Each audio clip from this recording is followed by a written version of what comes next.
The moment Cade Mercer opened his ranch door expecting one housekeeper and found a desperate woman hiding two terrified children in a rainstorm, his carefully controlled world shattered. Within weeks, he'd be standing in a courtroom fighting a wealthy socialite and his own corrupt cousin, both determined to destroy the fragile family he never meant to build. What started as 2 weeks of charity became a battle that would force him to choose between the land he'd bled for and the people who made him feel alive again. Some families aren't born. They're forged in fire. If you want to see how far a man will go to protect what matters most, stay until the end.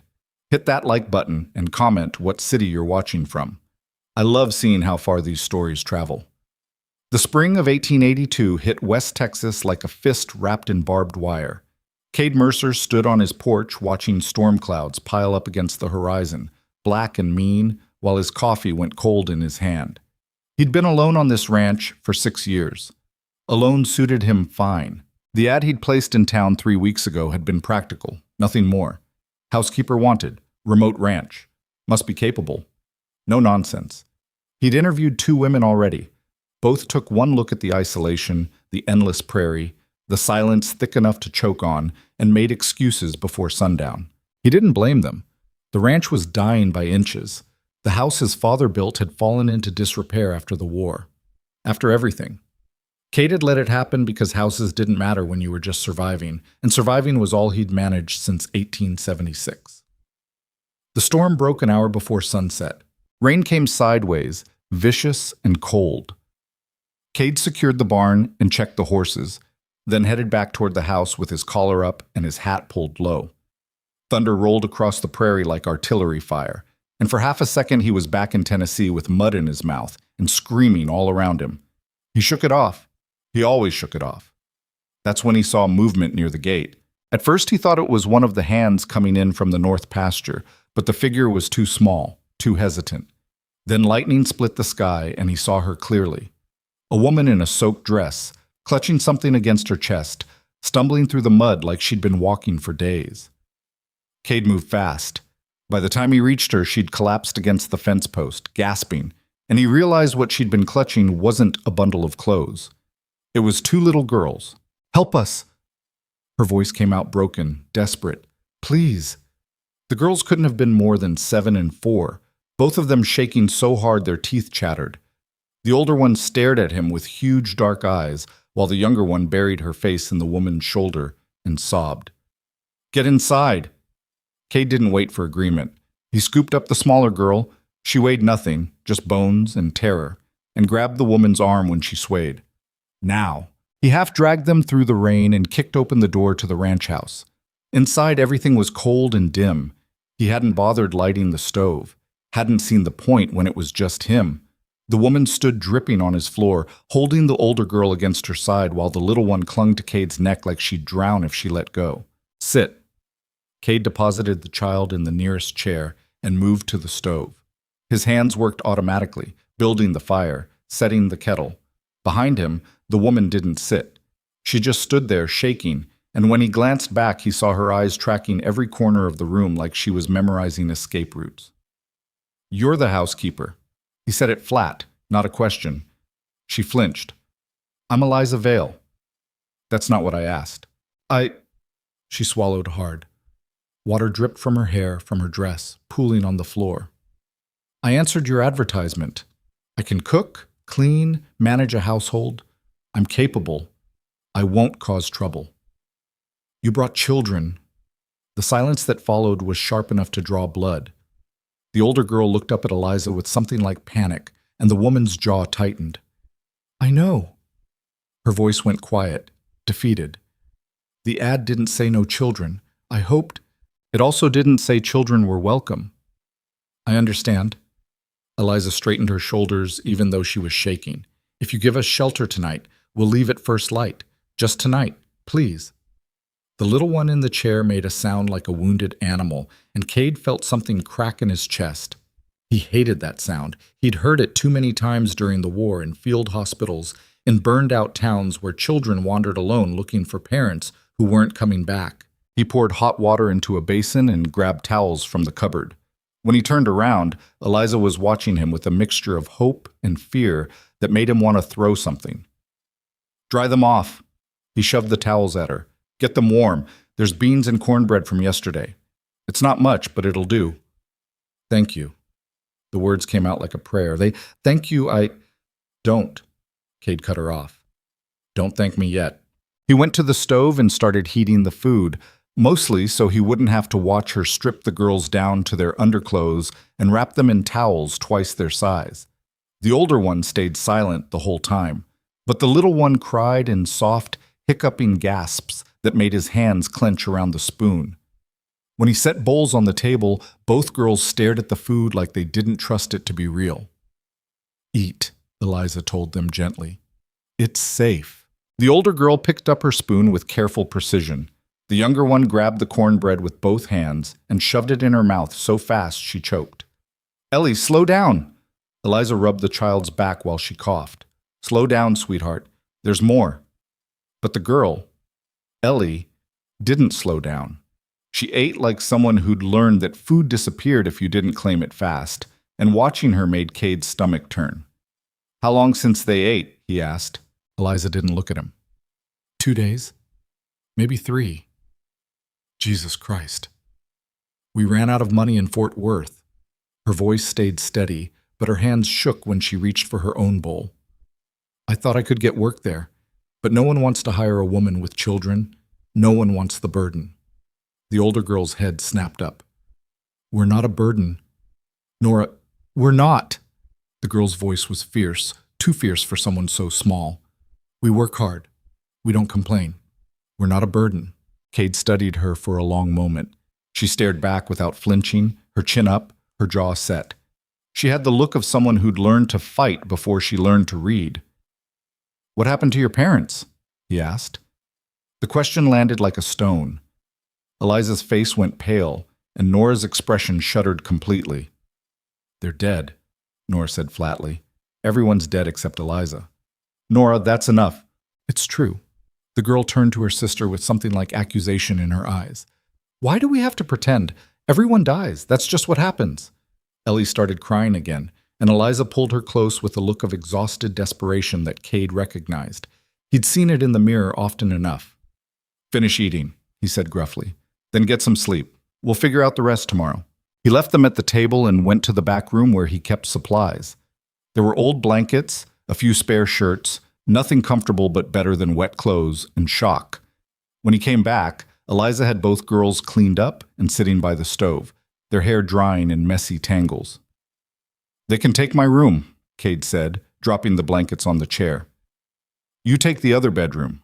I'll sleep out here. Eliza looked at him like he'd just offered her the world. You don't have to. I know I don't have to. He met her eyes, and something passed between them, an understanding maybe, or just shared exhaustion. But those girls need actual beds, and I'm not putting them on the floor. We've slept in worse places. Nora's voice was hard, defensive. We don't need charity. It's not charity, Cade said. It's basic decency. Take it or don't, but make a decision so I can get some sleep. Nora glared at him for another moment, then looked at Ellie's tear-stained face and seemed to deflate. Fine. Getting them settled took longer than Cade expected. Ellie was afraid of the dark, so he left a lamp burning low. Nora insisted on checking the window locks twice. Eliza stood in the doorway watching them like she expected someone to rip them away at any moment. When the girls were finally asleep, she followed Cade back to the main room and stood there looking lost. I'm sorry, she said quietly. I shouldn't have deceived you. No, you shouldn't have. I was desperate. No one would hire me with 2 children. I thought if I could just get here, prove I was capable. She stopped, shook her head. It doesn't matter. We'll leave in the morning. Where will you go? The question seemed to catch her off guard. I don't know, somewhere. Anywhere. With no money, no food. 2 children who can barely walk straight. Her face hardened. We'll manage. We always manage. By starving? Cade kept his voice flat. By sleeping in ditches and hoping nobody notices? What do you want me to say? Eliza's composure finally cracked. That I lied because I'm selfish? That I brought them here knowing you'd probably turn us away? I did. But I'm out of options, Mr. Mercer. I'm out of places to run and people to ask and ways to keep them safe. So, yes, I lied. I'm sorry, but I'd do it again if it meant one more night where they weren't crying themselves to sleep in the rain. The silence that followed was broken only by the storm outside and the crackle of the fire. Cade stared at her, at the stubborn set of her jaw and the desperation in her eyes, and felt something shift in his chest. He was going to regret this. He knew he was going to regret this. 2 weeks, he said. Eliza blinked. What? 2 weeks. You stay, you work, you prove you can handle this place. If it works out, the job's yours. If it doesn't, I'll give you enough money to get somewhere safe. I don't want charity. It's not charity, it's wages. You work, you get paid. He crossed his arms. But I need to know right now. Is there anyone coming after you? Anyone who's going to show up here looking for trouble? The hesitation was brief but telling. No, no one's looking for us. She was lying. He could see it in the way her eyes shifted, the way her hands clenched. But he was too tired to push, and the storm was getting worse, and those 2 little girls were asleep in his bed looking like they hadn't known peace in months. 2 weeks, he repeated. Starting tomorrow. Eliza's eyes filled with tears, but she blinked them back hard. Thank you. Don't thank me yet, Cade said for the second time that night. You might hate it here. I won't. You don't know that. Yes, she said quietly. I do. The storm blew itself out by morning, leaving the prairie washed clean and glittering. Cade woke on the couch with his back screaming and found Eliza already up, standing at the stove making coffee like she'd been doing it in his kitchen her whole life. You're up early, he said. Habit. She didn't turn around. I'm used to getting breakfast started before dawn. Where'd you work before? Houston, a boarding house near the rail yards. She poured coffee into 2 cups, handed him one. The owner died last year. His son sold the place, and the new owner didn't want to keep staff. So you've been on the road since then? More or less. Cade studied her over the rim of his cup. In daylight, she looked younger than he'd thought. Mid-20s maybe, with dark hair pulled back and eyes that were too watchful for someone her age. She had the kind of face that could have been pretty if it wasn't so worn down by worry. The girls, he said, they're not yours. It wasn't a question. Eliza's hands tightened on her cup. They're my responsibility. That's not what I asked. It's the only answer that matters. She met his eyes, and there was steel in her voice. They're mine. That's all you need to know. Before he could push further, footsteps sounded in the hallway. Nora appeared first, dressed in the same clothes from last night, now dry and stiff with mud. Ellie trailed behind her, clutching Nora's hand. Morning, Cade said. Nora nodded warily. Ellie hid behind her sister. There's eggs, Eliza said quickly. And bacon. Sit down. Breakfast was tense. Nora ate with mechanical efficiency, her eyes tracking Cade's every movement. Ellie picked at her food and kept glancing toward the door like she expected it to burst open. Only Eliza seemed calm, though Cade noticed how she positioned herself between the girls and him, a human shield even at the breakfast table. When the meal was done, Cade pushed back from the table. I need to check the fences. Storm probably took down a few posts. I'll start on the house, Eliza said immediately, unless you need help outside. You ever mend fence?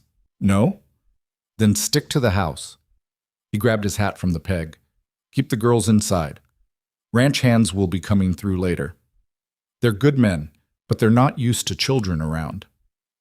We'll stay out of the way. Something in her voice made him pause. I'm not saying you're a bother. I'm saying some of them are rough. I don't want the girls scared. Eliza's expression softened slightly. All right. Cade spent the morning riding the property line, checking for damage. 3 posts down, 2 sections of wire snapped. He worked steadily, sweat soaking through his shirt despite the cool air, and tried not to think about the 3 people currently occupying his house. It was a mistake. Had to be. He didn't know anything about them. Not really. Eliza could be running from the law. The children could be stolen. He could wake up tomorrow and find them gone with half his valuables. But when he rode back at noon and saw smoke rising from the chimney, saw Nora in the yard tossing scraps to the chickens while Ellie picked wildflowers, something in his chest eased. The house smelled like bread. He stood in the doorway, hat in hand, and stared. The main room had been swept clean. The windows were open, letting in fresh air. The table was set with plates he'd forgotten he owned, and Eliza stood at the stove stirring something that made his stomach growl. "You've been busy," he said. She glanced over her shoulder. "I told you I was capable." "I'm starting to believe it." That earned him the ghost of a smile. "Lunch is ready if you're hungry." They ate together, the four of them, and it felt strange. Cade hadn't shared a meal with anyone in years. Hadn't heard conversation that wasn't about cattle or weather or the price of feed. Eliza asked questions about the ranch, practical things, and Nora listened intently while Ellie slowly came out of her shell, enough to ask if she could see the horses. "After lunch," Cade said, "if it's all right with Eliza." "Can we?" Ellie looked at Eliza with such hope it was painful to watch. "If Mr. Mercer says it's all right, just Cade," he cut her off. "Mr. Mercer was my father." Eliza nodded slowly. "Cade, then." After the meal, he took them to the barn. Ellie was terrified at first, hiding behind Nora, but when one of the horses, a gentle mare named Clover, nuzzled her hand, she laughed. Actually laughed. It was the first real sound of joy he'd heard from either of them. Nora, though. Nora walked up to the biggest horse in the stable, a temperamental gelding named Smoke, and stood there fearless while the animal snorted and stamped. "He doesn't like strangers," Cade warned. "He's scared," Nora said simply. She reached out slowly, let Smoke smell her hand. Something hurt him once. You can see it in his eyes. Cade felt something cold settle in his stomach. "How do you know that?" "Because I know what scared looks like." Nora kept her eyes on the horse. "And I know what happens when people think you're too much trouble to keep." Smoke lowered his head and let her touch his nose. That night, after the girls were in bed, Eliza found Cade on the porch. He was smoking, a habit he'd picked up during the war and never quite shaken, and staring out at the prairie. "You didn't have to be kind to them today," she said quietly. "I wasn't being kind. I was showing them the horses." "You know what I mean." He did. He also knew he shouldn't get attached, shouldn't let himself care, but when he looked at Eliza standing there in the lamplight, her expression grateful and exhausted and determined, he couldn't quite manage the distance he needed. "Tell me the truth," he said. "Are they in danger?" Eliza was quiet for a long time. "I don't know," she finally said. "Maybe. I hope not." "That's not reassuring." "I know." She wrapped her arms around herself. "Their parents died 6 months ago, fever. After that, their father's family wanted nothing to do with them. Said they were inconvenient. I'm all they have left." "And you're what to them? Aunt, family friend?" "Sister." The word came out fierce. "Half-sister. Same father? Different mothers? My mother wasn't respectable enough to marry, so I don't exist in the family records. But those girls are my blood, and I won't let them be thrown away like I was." Cade took a long drag on his cigarette. "So you ran?" "Yes. And now you're here." "Yes." "For 2 weeks." Eliza met his eyes. "For however long you'll let us stay." Something in her voice made his chest tighten. He should have said no. Should have stuck to the original plan. 2 weeks, then money, and a clean goodbye. But instead he heard himself say, "We'll see how it goes." Relief flooded her face. "Thank you." "Stop thanking me." "I can't help it." She smiled, just a little. "You're saving our lives. I'm giving you a job, that's all." "That's everything." She went inside before he could respond, leaving him alone with the stars and the smoke and the uncomfortable realization that his carefully controlled world was already falling apart. The first week passed in a blur. Eliza worked like someone possessed, cleaning, cooking, organizing, mending clothes he'd been meaning to fix for months. Nora started helping with the horses, proving she had a natural touch with them. Even Ellie began to relax, spending hours in the garden pulling weeds and talking to herself in a soft sing-song voice. The ranch hands noticed. Of course they noticed. "Boss has got himself a family now," one of them said at dinner, grinning. Cade shot him a look. "Watch your mouth." "Didn't mean nothing by it. Just saying it's nice to see the place alive again." It was alive again. That was the problem. Cade had gotten used to the silence, the emptiness. Now there were voices in the morning, footsteps in the hall, laughter from the yard. It should have been intrusive. It should have made him want to retreat further into himself. Instead, he found himself looking forward to meals, listening for Ellie's laugh, watching Nora work with the horses like she'd been born to it, and Eliza. He watched her most of all, though he told himself it was just to make sure she could handle the work. Told himself it had nothing to do with the way she moved through the house like she belonged there, or the way she smiled when Ellie brought her flowers, or the fierce protectiveness in her eyes whenever someone got too close to the girls. On the 8th day, one of the hands came running from town. "Rider's coming," he said, breathless. "Fancy carriage. Looks like money." Cade's blood went cold. He looked at Eliza, saw the fear flash across her face before she could hide it. "Get the girls inside," he said quietly. "Now." She didn't argue. She grabbed Nora and Ellie and disappeared into the house while Cade walked to the front gate, his hand resting on the revolver at his hip. The carriage that pulled up was expensive. Black lacquer, silver fittings, drawn by horses worth more than his entire herd. A man in a suit stepped out first, then turned to help down a woman in silk and pearls who looked at the ranch like it was something she'd stepped in. "I'm looking for Eliza Vale," she said. Her voice was cultured, cold. "I was told she might be here." Cade kept his face neutral. "Who's asking?" "My name is Vivian Blackthorne. I'm here to collect my nieces." The world seemed to tilt. Behind him, he heard the door open, heard Eliza's sharp intake of breath. "You need to leave," Cade said evenly. Vivian's smile was all teeth. "I don't think so. Those children belong with family, real family, not some—" She looked past him at Eliza with pure disdain. "Not some bastard playing house." Eliza stepped forward, her face pale, but her voice steady. "The girls stay with me." "That's not your decision to make, dear." Vivian produced papers from her bag. "I have legal documents declaring me their guardian. Their father was my brother. You have no claim." "I'm their sister." "You're a mistake." Vivian's voice went sharp. "Your mother was a prostitute who trapped my brother into acknowledging her bastard. You have no legal standing, no family name, and no right to those children." The words hit like bullets. Cade saw Eliza flinch, saw her hands clench into fists, and felt rage building in his chest. "Get off my property," he said. Vivian's attention snapped to him. "Excuse me? You heard me. This is my land. Those people are under my protection, and you're trespassing. I have the law on my side. Then bring the law.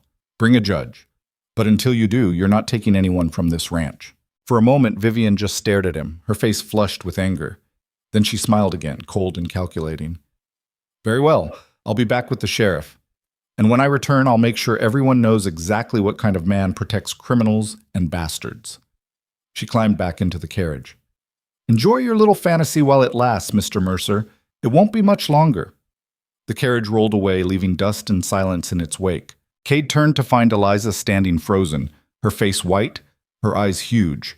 Behind her, Nora had her arms around Ellie, who was crying again. "I'm sorry," Eliza whispered. "I'm so sorry. I should have told you." "Inside." Cade's voice was rough. "All of you. Now."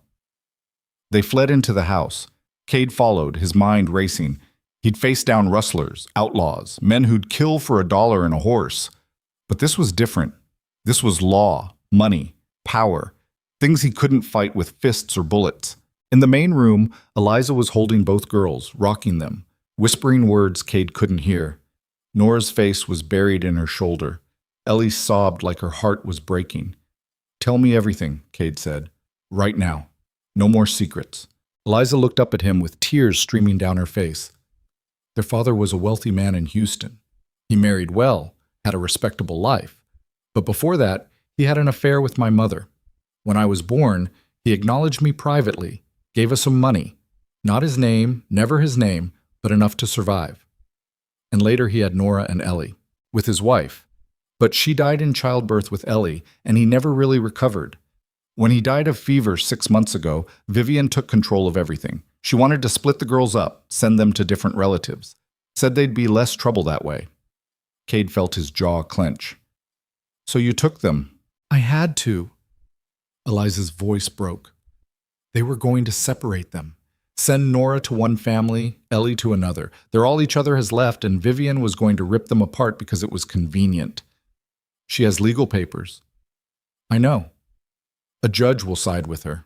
I know that too. Eliza's hands shook. But I had to try.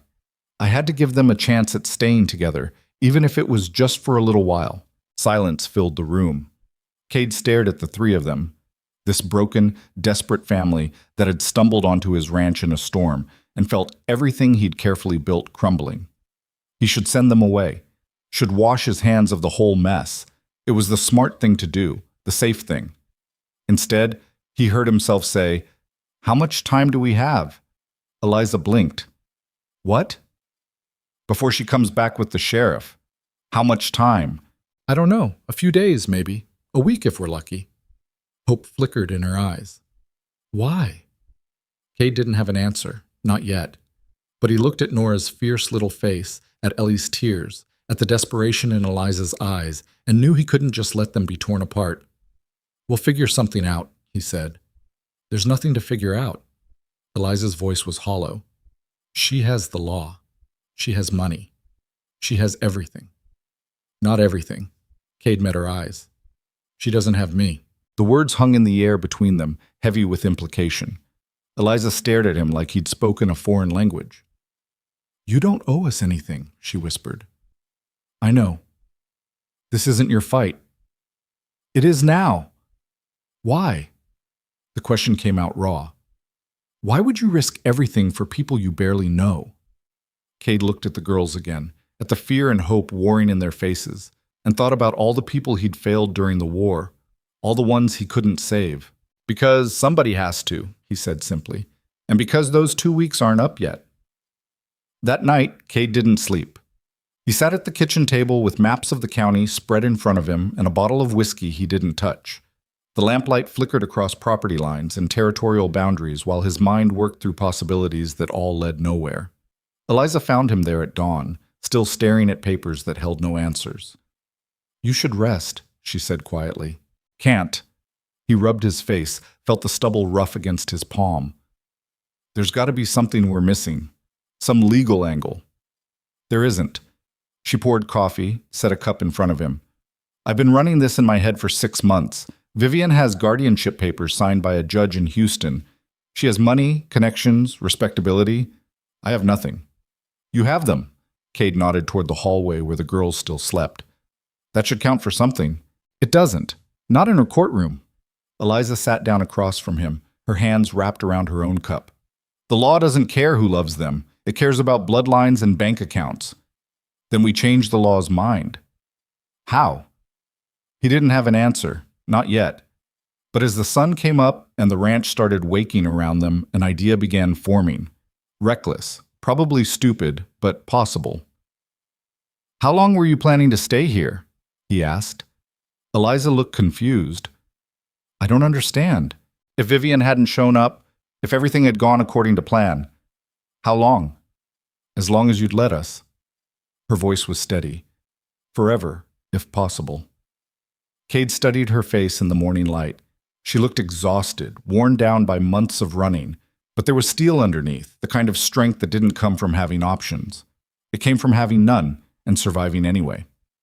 What if you didn't have to run anymore, he said. That's not realistic. What if you had legal standing, a legitimate claim? Understanding dawned slowly in her eyes, followed by something that might have been fear. What are you suggesting? Before he could answer, footsteps sounded in the hall. Nora appeared first, already dressed, her hair braided tight. Ellie trailed behind her, rubbing sleep from her eyes. Morning, Nora said, her voice carefully neutral. She'd been like that since Vivian left yesterday, locked down, preparing for the next blow. Morning? Cade pushed back from the table. You too hungry? Ellie nodded. Nora just watched him with those dark, knowing eyes that saw too much. Breakfast was quiet. Eliza made eggs and bacon while Cade went through the motions of eating without tasting anything. The girls picked at their food, and nobody talked about the obvious. About the clock ticking down.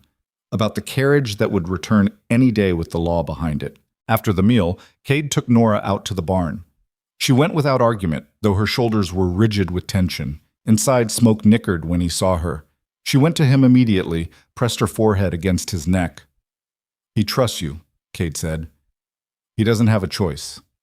Nora's voice was flat. "I'm all he's got right now." "That's not true. He could bite you, kick you, run, but he doesn't. Because he knows I won't hurt him." She looked at Cade over the horse's neck. "You want to ask me something, so ask." The kid was too sharp for her own good. "If you could stay here, if there was a way to make it legal, permanent, would you want that?" Nora's hand stilled on Smoke's mane. "What kind of way?" "I'm working on it." "That's not an answer." "No," Cade admitted, "it's not." She was quiet for a long moment, stroking the horse's neck with mechanical precision. When she spoke again, her voice was small. "Ellie likes it here. She hasn't had nightmares in 3 days. What about you?" "I don't know yet." Nora met his eyes. "Everyone who's ever taken us in eventually decides we're too much trouble. Why would you be different?" The question hit harder than it should have. "Maybe I wouldn't be." "Then why bother?" "Because maybe is better than definitely." Cade crouched down so they were eye level. "And because I've seen what happens to kids who get passed around like unwanted baggage. It breaks something inside them that doesn't fix." Nora's jaw tightened. "We're not broken." "I didn't say you were, but you could be if this keeps up, and I'd rather not see that happen." She searched his face for a long time, looking for the lie, the angle, the inevitable betrayal. Whatever she saw there must have satisfied her because she finally nodded. "Okay," she said, "we'll stay. If you can figure out how." The meeting with the town lawyer happened 2 days later. Samuel Finch was old, half-blind, and drank too much, but he was the only legal counsel within 50 miles. Cade laid out the situation while Finch listened, his rheumy eyes sharp despite the whiskey smell on his breath. "So let me understand this correctly," Finch said when Cade finished. "You want to challenge a guardianship decree from a Houston court, issued to a wealthy woman with impeccable credentials, in favor of a woman with no legal claim and questionable background. That's about right. And you think you can win this?" "I think I have to try." Finch laughed, a dry rattle in his chest. "Son, you're either the bravest fool I've met or the stupidest. Maybe both." He shuffled through papers on his desk. "The only way this works is if you give Miss Vale legal standing, and there's only one way to do that on short notice." Cade had known this was coming, had been thinking about it since yesterday morning. Still, hearing it said out loud made his chest tight. "Marriage," Finch said. "You marry the woman, adopt the children as your own, and suddenly you're not just some rancher harboring runaways.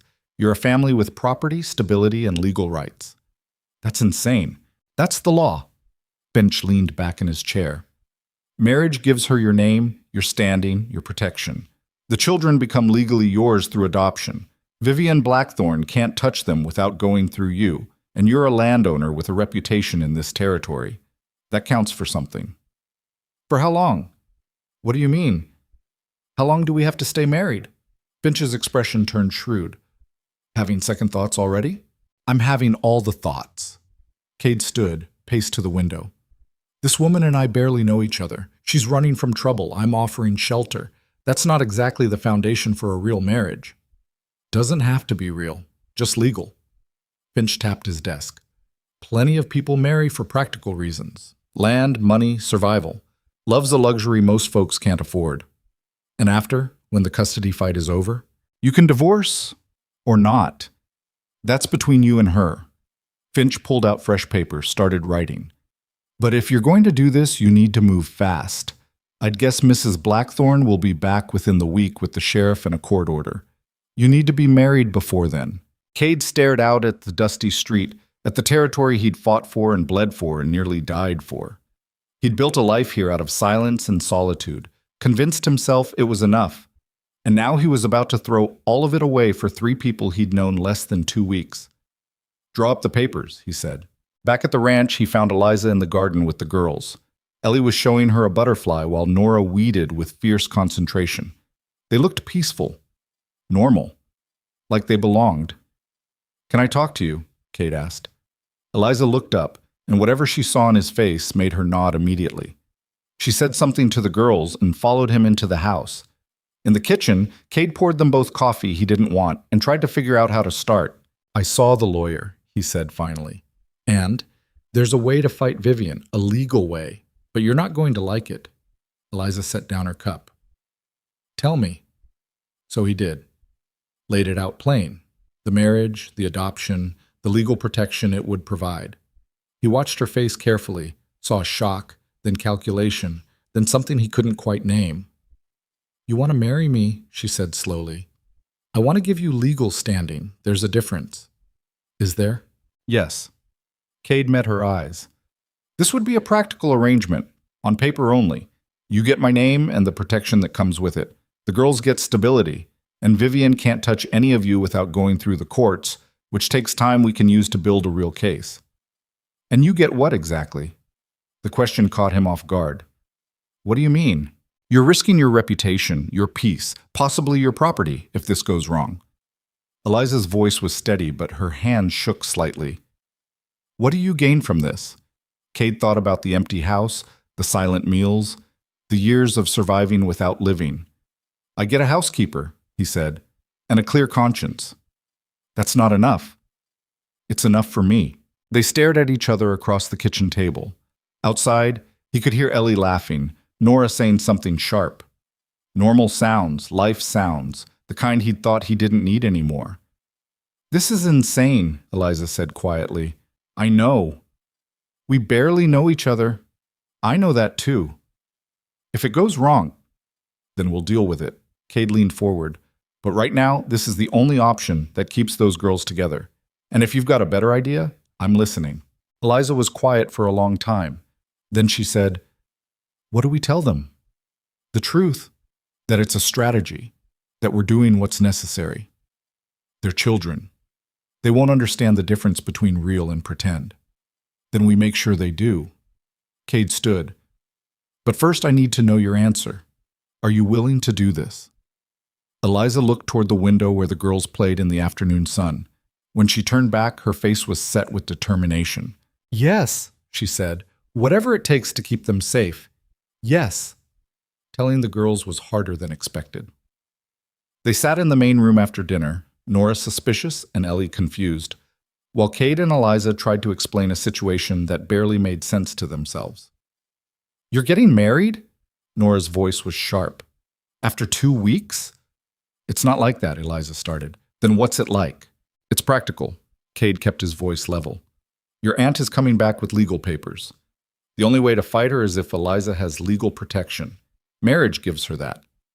So it's fake. Nora's eyes were hard. Another lie. It's not a lie. It's strategy. It's the same thing. Nora stood up, her small frame shaking. Everyone always lies. They say they'll take care of us, say we matter, and then they find reasons to send us away. Why should you be different? The outburst hung in the air like smoke. Ellie started crying and Eliza reached for her, but Nora wasn't done. You want to marry Eliza so we can stay? Fine. But don't pretend it's real. Don't pretend you care. Just say it. We're convenient. We make your house cleaner and your meals better, and that's all this is. Cade felt anger rise in his chest, hot and sudden. Not at the girl, but at everyone who taught her to think like this. You're right, he said. I don't know you well enough to care about you the way families should, but I know what I see. I see 2 girls who deserve better than being split up and passed around. I see a woman who's been running herself into the ground to protect them, and I see a chance to do something decent for once in my life. That's not enough. Maybe not, but it's what I've got. He crouched down in front of her. You want the truth? I'm scared this won't work. I'm scared Vivian will find a way to take you anyway. I'm scared I'm making promises I can't keep. But I'm more scared of not trying and spending the rest of my life wondering if I could have done something. Nora's face crumpled. Not into tears, she was too tough for that, but into something worse. Defeat. The kind that came from hoping too many times and being disappointed. Come here, Eliza said softly. And Nora went to her. Both girls did, bearing themselves in her arms while she held them tight. Over their heads, Eliza met Cade's eyes. There was gratitude there, and fear, and something that might have been the beginning of trust. The wedding happened 3 days later in the town church with Samuel Finch serving as witness, and the minister looking confused about the whole thing. Eliza wore a simple dress she'd mended herself. Cade wore his only good shirt. The girls stood beside them, Nora stone-faced and Ellie clutching a handful of wildflowers. The ceremony was brief, mechanical. Cade repeated words he didn't quite hear, slipped a plain band on Eliza's finger that he'd bought in town that morning. When the minister said he could kiss the bride, they exchanged an awkward glance and settled for a brief touch of lips that felt more like a handshake. "Well," Finch said afterwards, stamping the papers, "you're legally married now. Congratulations, I think." Walking back to the ranch, nobody spoke. The girls ran ahead while Cade and Eliza walked side by side, careful not to touch. "That was grim," Eliza said finally. "It was necessary." Same thing, apparently. She looked down at the ring on her finger. "Thank you for doing this." "Don't thank me yet. We still have to convince a judge." "I know, but still." She stopped walking, turned to face him. "I won't be a burden. This arrangement, I understand what it is. You'll barely know I'm here." Something about that bothered him, though he couldn't say why. "You live here now. Act like it." "I'll try." That night, the sleeping arrangements became an issue neither of them had properly thought through. The ranch had 3 bedrooms, one for the girls, one that had been Cade's, and one smaller room he'd been using for storage. "I'll take the storage room," Eliza said immediately. "It's full of junk." "Then I'll clean it. It's fine." "It's not fine. There's barely space for a bed." Cade ran a hand through his hair, frustrated. "Look, we're adults. We can share a room without—" "No." Her voice was firm. "We can't. Or people will talk, and when this goes to court, they'll use it against us. Everything has to look proper." She was right, which made it worse. Cade ended up spending the next 2 hours clearing out the storage room, hauling boxes and old furniture while Eliza scrubbed and swept. By midnight, there was space for a narrow bed and not much else. "It's perfect," Eliza said, though it clearly wasn't. "It's a closet. It's mine. That's what matters." She looked at him in the lamplight, exhausted and determined. "You've done enough. Get some sleep." But sleep didn't come. Cade lay in the bed that used to be just his, in the room that suddenly felt too large, and listened to the house settling around him. Footsteps in the hall, water running, the soft murmur of Eliza's voice as she checked on the girls one last time. A family. He'd just acquired a family. The thought was terrifying and strange and something else he didn't want to examine. The next morning, one of the ranch hands rode in with news. Vivian Blackthorne was back in town, and she'd brought more than just the sheriff. She'd brought a judge. Cade was in the barn when he heard, checking tack with Nora beside him. The girl had barely left his side since the wedding, like she was testing whether he'd disappear if she looked away. "They're coming today," the hand said, out of breath. "Whole damn procession, judge, sheriff, couple of fancy lawyers. Mrs. Blackthorne ain't playing around." Cade felt his stomach drop. "How long?" "Hour. Maybe less." He looked at Nora, saw the fear flash across her face before she locked it down. "Go get Eliza. Tell her to get the girls ready." "Ready for what?" Nora's voice was steady, but her hands clenched into fists. "For a fight." The girl ran. Cade finished with the horse and headed to the house, his mind racing through everything that could go wrong. They had the marriage certificate, the adoption papers Finch had started processing, but would it be enough? Would some judge from Houston look at this ramshackle ranch and this hasty marriage and see it for exactly what it was? Desperation wrapped in legal paper? Inside, Eliza had already dressed the girls in their best clothes. Both of them looked scrubbed and terrified.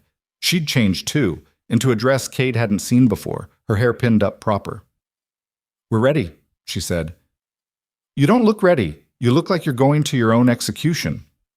"Maybe I am." She straightened Ellie's collar with shaking hands. "What do? We stand our ground. We show them a family, a home, a stable situation." Cade checked his revolver, made sure it was loaded, just in case. "And we don't let them see us scared." "I'm terrified." "I know. Don't let them see it." The carriage arrived exactly when predicted, rolling up to the ranch in a cloud of dust and presumption. Vivian stepped out first, dressed like she was attending a society function, not a custody dispute. Behind her came the sheriff, a tired-looking man Cade recognized from town. Then the judge, elderly, stern-faced, already looking annoyed at being dragged out to the frontier. Cade met them at the gate with Eliza beside him and the girls behind them. United front. That's what Finch had said. Show them a united front. Mrs. Blackthorne? Cade said evenly. It's just Miss Blackthorne, actually. Vivian's smile was cold. I see you've been busy, Mr. Mercer. I've been taking care of my family. Your family? She laughed, sharp and cutting. Is that what we're calling this farce? How much did she pay you to marry her? Or was it the other way around? Eliza stepped forward and Cade felt her hand brush his arm. Steadying herself or warning him, he wasn't sure. Say what you came to say, Vivian. Very well. Vivian produced papers from her bag. Judge Warren, these are the guardianship documents filed in Houston 6 months ago, giving me legal custody of Nora and Eleanor Sterling. As you can see, everything is in order. The judge took the papers, scanned them with practiced eyes. Seems legitimate. It is legitimate, Vivian said. Unlike this, she waved at Cade and Eliza. This sham marriage designed to circumvent the law. It's not a sham. Cade kept his voice level. We're legally married. The girls are being formally adopted. This is their home now. For how long? A week? 2? Vivian's voice dripped contempt. You're a stranger, Mr. Mercer. You've known these children less than a month. What makes you think you're qualified to raise them? Because I'm not trying to separate them. The words came out harder than intended. Because I see them as people, not problems to be solved. Oh, please, Vivian turned to the judge. Your Honor, surely you can see what's happening here. This woman kidnapped my nieces and found some desperate rancher to give her legal cover. It's transparent and pathetic. I didn't kidnap anyone, Eliza said. I protected them from being split up and discarded. You stole them. I saved them. The shout echoed across the yard. Eliza was shaking now, her composure finally cracking. You were going to send Nora to your cousin in Dallas and Ellie to your sister in San Antonio. You were going to take 2 little girls who just lost their parents and rip them apart because it was easier than dealing with both of them. I was giving them opportunities. You were getting rid of them, Eliza's voice broke. Just like your family got rid of me. Just like you've gotten rid of every inconvenient person in your life. Well, not this time. Not them. Silence fell. Even Vivian seemed momentarily taken aback by the outburst. The judge cleared his throat. Miss Blackthorne. Mrs. Mercer, Eliza corrected, her voice steadying. I'm Mrs. Mercer now. Mrs. Mercer. The judge's tone was neutral. You understand that marriage alone doesn't automatically grant you custody. The court must consider the children's best interests. I understand. And you, Mr. Mercer, the judge turned to Cade. You've married a woman you barely know, taken on 2 children with no warning, all in the span of a few weeks. Why? The question hung in the air. Cade felt every eye on him. Vivian's triumphant, the sheriff's curious, Eliza's desperate. Behind him, he heard Nora's sharp intake of breath. He could lie, should lie, give some noble speech about duty and honor and doing the right thing, but when he opened his mouth, what came out was the truth. Because I'm tired of watching people throw away things that matter, he said. I spent 6 years after the war watching families torn apart, children abandoned, women left with nothing. I told myself it wasn't my problem, that I'd done my part and earned the right to be left alone. He looked at Eliza, at the fear and hope warring in her face. Then they showed up in a storm, and I saw the same thing starting over. And I thought maybe this time I don't have to just watch. That's very touching, Vivian said acidly. But sentiment doesn't qualify someone to raise children. Neither does money. Nora's voice rang out, clear and fierce. Everyone turned to stare at her. She stepped forward, chin up, hands clenched. You want to know why we should stay here? I'll tell you. Nora, you don't have to, Eliza started. Yes, I do. The girl looked at the judge. My aunt says she wants to give us opportunities. What she means is she wants to send us away so she doesn't have to think about us. I heard her. After Father died, I heard her telling her friends that we were burdens, that she'd find suitable placements for us. Young lady, you misunderstood. I didn't misunderstand anything. Nora's voice shook but didn't break. You think children don't listen? Don't notice when people talk about them like they're furniture to be stored away? We're not stupid. We knew exactly what you were planning. Vivian's face flushed. How dare you? Let her finish, the judge said sharply. Nora took a breath. Eliza took us because nobody else would keep us together. She's been running for 6 months, working jobs that barely paid, going hungry so we could eat. She's more of a mother than you'll ever be." She turned to Cade. "And him? He didn't have to help us. He could have sent us away that first night, but he didn't. He gave us a home. He taught me about horses. He made Ellie laugh again." Her voice cracked slightly. "He made us feel like maybe we mattered." The silence that followed was absolute. Cade saw tears running down Eliza's face, saw Ellie crying into her skirts, saw the judge's stern expression soften just slightly. Then Vivian laughed. Sharp, bitter, cruel. "What a touching performance. Did you rehearse that, dear?" "Ma'am?" the sheriff started. "No." Vivian's composure was cracking now. "I won't stand here and be lectured by a child about family responsibility. These girls are my blood. They belong with someone of appropriate standing, not some illegitimate woman and her convenient husband playing house on a failing ranch." "My ranch isn't failing," Cade said quietly. "Isn't it? I've made inquiries, Mr. Mercer. You're behind on debts. Your herd is small. This place is barely profitable." She smiled. "And I also discovered something interesting about your family. You have a cousin, don't you? One who believes he has a claim to this property." Ice flooded Cade's veins. "That claim is fraudulent." "Is it?" "Because I've spoken with him, and he seems quite convinced. In fact, he's filed papers to contest your ownership." Vivian's smile widened. "So not only are you offering these children an unstable home, you're offering them a home that might not even be yours in a few months. You're lying." "Am I?" "Sheriff, you're aware of the dispute, aren't you?" The sheriff shifted uncomfortably. "There has been some talk, yes. Your cousin filed something with the land office last week." The world tilted.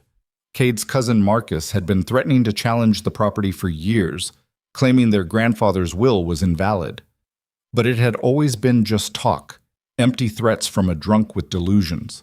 Now Vivian had apparently given him actual legal backing. "You planned this," Cade said slowly. "You knew I'd try to protect them, so you found a way to make it impossible." "I found a way to protect my nieces from a fraudulent situation," Vivian corrected. "Your Honor, clearly this is no stable environment for children. I request you enforce the original guardianship decree immediately." The judge was quiet for a long moment, studying everyone involved. When he finally spoke, his voice was measured. "This is a complicated situation. I'm not prepared to make a ruling today.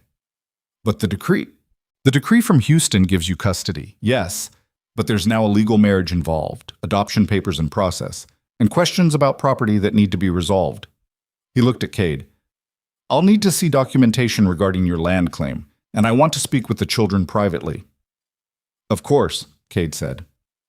"No," Vivian snapped. "This is absurd. You're letting them manipulate you." "Miss Blackthorne, I suggest you remember who you're speaking to." The judge's voice went cold. "I'll schedule a formal hearing in 2 weeks. Until then, the children will remain where they are." "That's unacceptable." "That's my ruling." He handed her back the papers. 2 weeks, Miss Blackthorne. If you want custody, come prepared with more than just guardianship documents and accusations." Vivian looked like she wanted to argue further, but something in the judge's expression stopped her.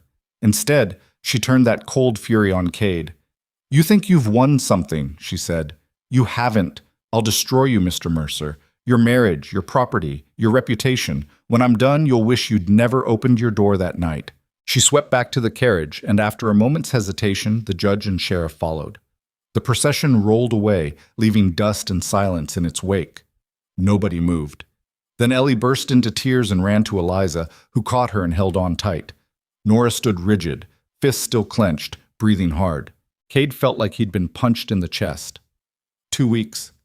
They had 2 weeks to prove they were a real family, fix a fraudulent property claim, and somehow convince a judge that a hasty marriage was better than wealth and respectability. It was impossible.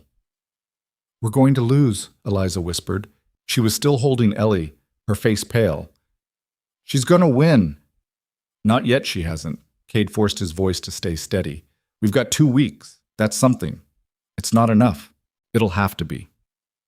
That night, after the girls were finally asleep, Cade found Eliza on the porch. She was sitting on the steps, her face in her hands, shoulders shaking with silent sobs. He sat down beside her. Didn't say anything, just sat there while she cried. After a while, she wiped her face and looked at him. "I'm sorry," she said. For what? For dragging you into this. For the property claim. For Vivian. For all of it. Her voice was raw. You were right to be scared of making promises. Now you're going to lose everything because of me. The property claim was always there, Cade said. Marcus has been threatening it for years.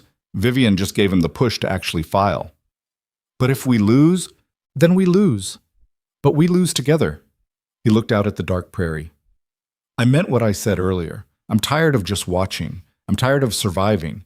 Maybe it's time to actually fight for something. Even if it costs you everything? What's everything worth if you don't use it for something that matters? He turned to her. You asked me earlier what I get out of this. You want the real answer? She nodded. I get to feel like I'm worth something again. Like I'm not just some broken soldier hiding in the middle of nowhere waiting to die. His voice went quiet. Those girls in there? They look at me like I can protect them, like I matter. And maybe that's selfish, but I'll take it. Even if it all falls apart, I'll take these 2 weeks of mattering. Eliza stared at him, tears still wet on her face. Then she did something unexpected. She reached over and took his hand. Her fingers were cold, rough, from work and worry. But they held on tight, and for the first time since this whole thing started, Cade felt like maybe they had a chance. 2 weeks, she said. 2 weeks, he agreed. They sat there in the dark, hands clasped, while stars wheeled overhead and the prairie breathed around them. 2 weeks to save a family that shouldn't exist. 2 weeks to prove that sometimes the best things in life were the ones you fought for instead of the ones you were born into. It wasn't much, but it was more than either of them had yesterday. And for now, that would have to be enough. The first thing Cade did the next morning was ride into town to find every scrap of documentation related to his property. He left before sunrise, coffee bitter in his stomach, and Eliza's worried face burned into his memory. Samuel Finch was already at his desk when Cade arrived, surrounded by papers and smelling like he'd started drinking before breakfast. I heard about yesterday, Finch said without preamble. Your cousin's claim? Tell me it's nothing. I wish I could. Finch shuffled through a stack of documents. Marcus filed with the land office claiming your grandfather's will was improperly executed. Says the property should have been divided equally between all male heirs, not just passed to your father. That's insane. The will was witnessed, notarized, everything legal. Legal 20 years ago. Doesn't mean it can't be challenged now. Finch found what he was looking for and slid it across the desk. He's also claiming you coerced your father into signing the ranch over to you before he died. Says you took advantage of a sick man. Cade felt rage building in his chest. My father was dying. He wanted to make sure the ranch stayed in the family. I believe you. But belief doesn't hold up in court without proof. Finch tapped the papers. You need the original will, the transfer documents, witnesses who can testify to your father's state of mind. And you need them fast because if Marcus succeeds, you'll lose everything. The ranch, the land, your legal standing with those girls. Vivian put him up to this. Probably. She's smart enough to know that destroying your credibility destroys your case for custody. Finch poured himself a drink despite the early hour. You're fighting 2 battles now, son, and losing either one means losing both. Cade rode back to the ranch with his mind churning through possibilities that all ended in disaster. The original will was locked in a safe deposit box in Houston, 3 days' hard ride away. The witnesses to the transfer were scattered across Texas, if they were even still alive, and they had less than 2 weeks before the hearing. When he got home, he found chaos in the yard. Nora was screaming at one of the ranch hands while Eliza tried to pull her back, and Ellie was crying on the porch steps. What the hell happened? Cade dismounted fast. He said we didn't belong here. Nora's face was red with fury. He said we were just trouble you'd get tired of. The ranch hand, a man named Cooper who'd worked for Cade for 3 years, looked defensive. I didn't mean nothing by it. Was just talking to the other boys. You said we were a burden. Nora's voice cracked. You said Cade would send us away once the court stuff was done. Cade felt something cold settle in his gut. He looked at Cooper, who had the decency to look ashamed. That true? Cade asked quietly. Boss, I was just speculating. You know how people talk. Off my property. Cooper's face went pale. What? You heard me. Pack your things and get out. Over some kid getting her feelings hurt. Come on, Cade. Over you making a child feel unwelcome in her own home. Cade's voice was hard. Over you treating my family like they're temporary. Now get out before I throw you out. Cooper looked like he wanted to argue, but something in Cade's expression stopped him. He stalked off toward the bunkhouse, muttering curses. Nora was staring at Cade with huge eyes. You didn't have to do that. Yes, I did. He crouched down in front of her. You live here now. This is your home, and nobody gets to make you feel like it isn't. But what if... Her voice dropped to a whisper. What if we lose in court? What if we have to leave anyway? Then we'll deal with it. But until that happens, you belong here. Both of you. Understand? Nora nodded slowly. Behind her, Ellie had stopped crying and was watching with something like wonder on her small face. The other ranch hands had gathered to watch the confrontation. Cade stood and faced them. Anyone else got opinions about my family? He asked. Now's the time to speak up. Silence. Then one of the older hands, a man named Rodriguez, stepped forward. Those girls work harder than half the men here, Rodriguez said. And Mrs. Mercer's been feeding us better than we've eaten in years. Far as I'm concerned, they belong here more than Cooper ever did. A few others nodded agreement. The tension in the yard eased slightly, but Cade could still feel the weight of uncertainty hanging over everything. That afternoon, Eliza found him in the barn, going through old property records he'd pulled from storage. You should have talked to me before firing Cooper, she said. Why? He was out of line. He was also one of your most experienced hands. How are you going to manage the ranch short-handed? I'll manage. Cade didn't look up from the papers. I'm not having someone around who makes the girls feel unwelcome. That's not practical. I don't care about practical. He finally met her eyes. You want to know what I care about? I care that Nora's been checking the doors every night to make sure they're locked. I care that Ellie still flinches when someone raises their voice. I care that you look like you're waiting for the floor to drop out from under you every damn minute. His voice softened. So no, I'm not keeping someone around who makes any of you feel like you don't belong, even if it costs me. Eliza was quiet for a long moment. We're destroying your life. You're changing it. There's a difference. Is there? She moved closer, picked up one of the documents. What are these? Property records, trying to build a case against Marcus's claim. He rubbed his face, exhausted. The original will is in Houston. I need to get it, plus track down witnesses. But that means leaving, and I can't leave you here alone with Vivian circling. Then I'll go to Houston. What? No. Why not? I can travel. I can retrieve documents. Her jaw set stubbornly. You need to stay here and manage the ranch. I'll go. It's a 3-day ride minimum. You'd be alone. I've been alone before. I survived. She met his eyes. Let me help. Let me do something useful instead of just waiting to lose.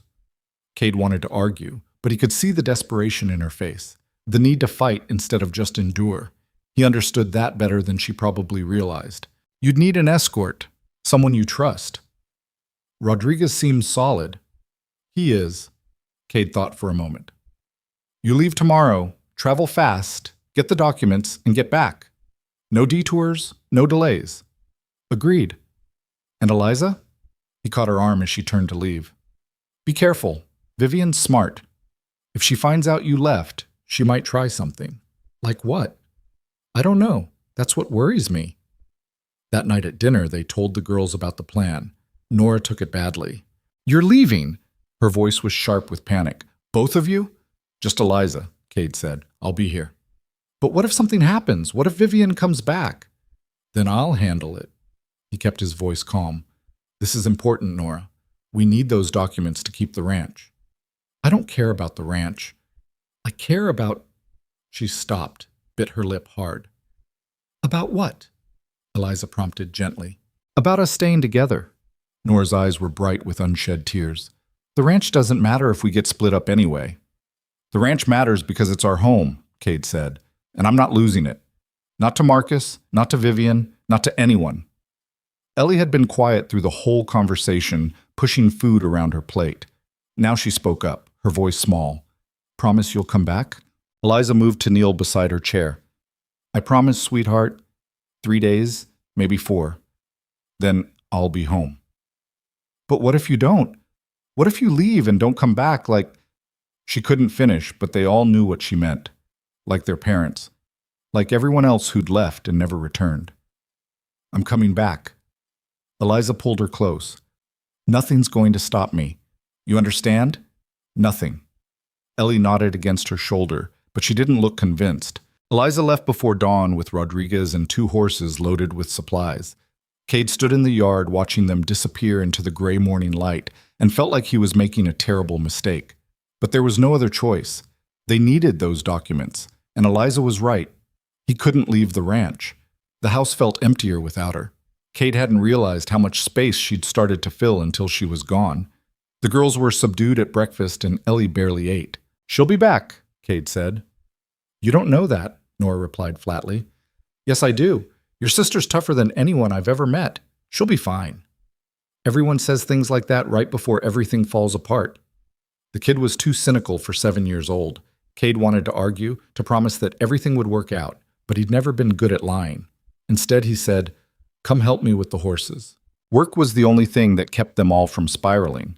Cade taught Nora how to check hooves and clean tack, while Ellie helped in the garden, pulling weeds with fierce concentration, like she could control something if she just worked hard enough. 2 days passed slowly. No word from Eliza, but Cade hadn't expected any. Travel took time, and the telegraph office was only in major towns. He tried not to think about all the things that could go wrong. Tried not to imagine her running into trouble on the road, or Vivian somehow intercepting her in Houston. On the 3rd day, Marcus showed up. Cade was in the north pasture when one of the hands rode out to find him. "Your cousin's at the house. Brought some men with him." Ice flooded Cade's veins. "How many?" "3, maybe 4. Don't look friendly."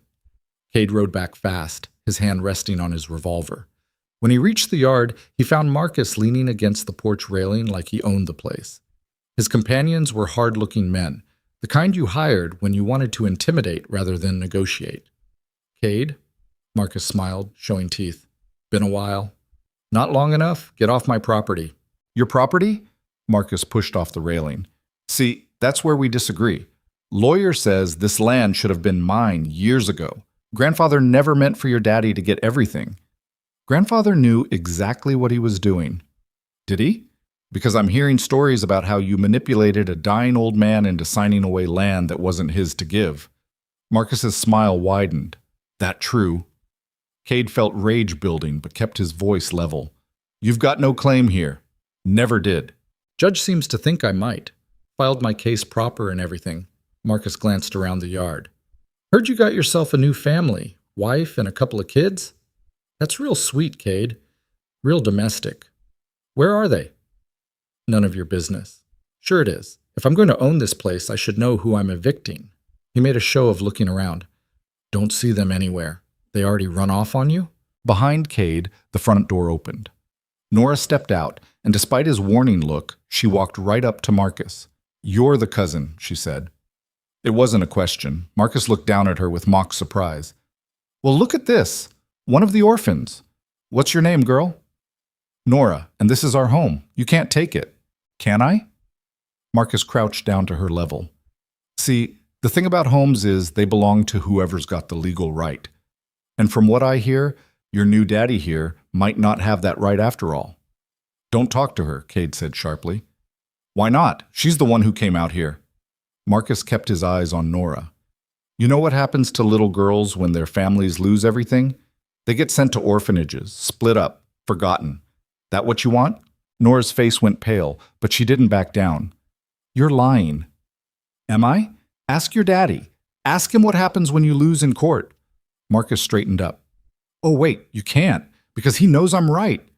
Cade moved before he could think, grabbing Marcus by the collar and slamming him against the porch post. "Get out. Touch me again and I'll have the sheriff here in an hour." Marcus shoved him back. "You think you're so righteous, protecting these kids, but you're just delaying the inevitable. You're going to lose this land. You're going to lose those girls, and when you do, you'll have nothing left but memories of pretending to be a hero." "I said get out." Marcus laughed, adjusted his collar. 2 weeks, cousin. Then we'll see who's giving orders." He nodded to his men, and they mounted up. "Enjoy your time here. It won't last." They rode off, leaving dust and silence. Nora was shaking beside him, her small hands clenched into fists. "Is it true?" she asked quietly. "Will we get sent to an orphanage?" No? But if you lose, I won't lose. Cade crouched down in front of her. Listen to me. Marcus is a bully and a coward. He's trying to scare you because that's all he knows how to do. But he's not going to win. How do you know? Because I won't let him. He put his hands on her shoulders. You hear me? I won't let him take this place, and I won't let anyone take you and Ellie. That's a promise. Nora searched his face for a long moment. Everyone breaks promises. Not this one. That night, Ellie had nightmares. Cade heard her screaming from down the hall and got there at the same time as Nora. The little girl was tangled in her blankets, sobbing about being alone in the dark. Hey, you're safe. Cade sat on the edge of the bed, carefully untangling her.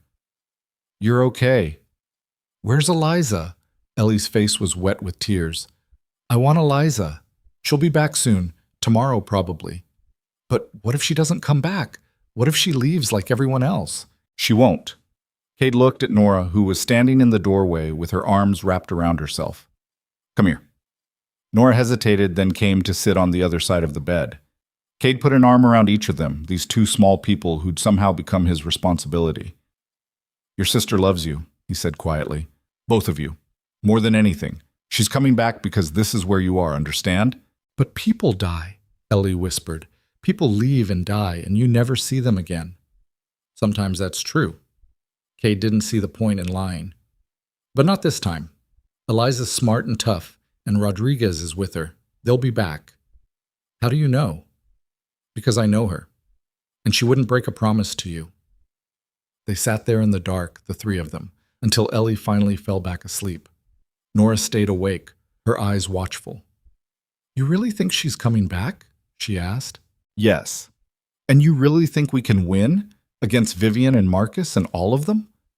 Cade thought about lying, about giving her false hope. But this kid had been lied to enough. I don't know, but I'm going to fight like hell to make it happen. Nora nodded slowly. Okay. Okay? Okay, I'll fight too. Whatever it takes. She was 7 years old and already talking about fighting battles that should have been someone else's problem. It broke something in Cade's chest, but he nodded. Whatever it takes. Eliza returned the next afternoon, exhausted and covered in dust, but carrying a leather satchel that she handed to Cade like it was made of gold. Got it, she said.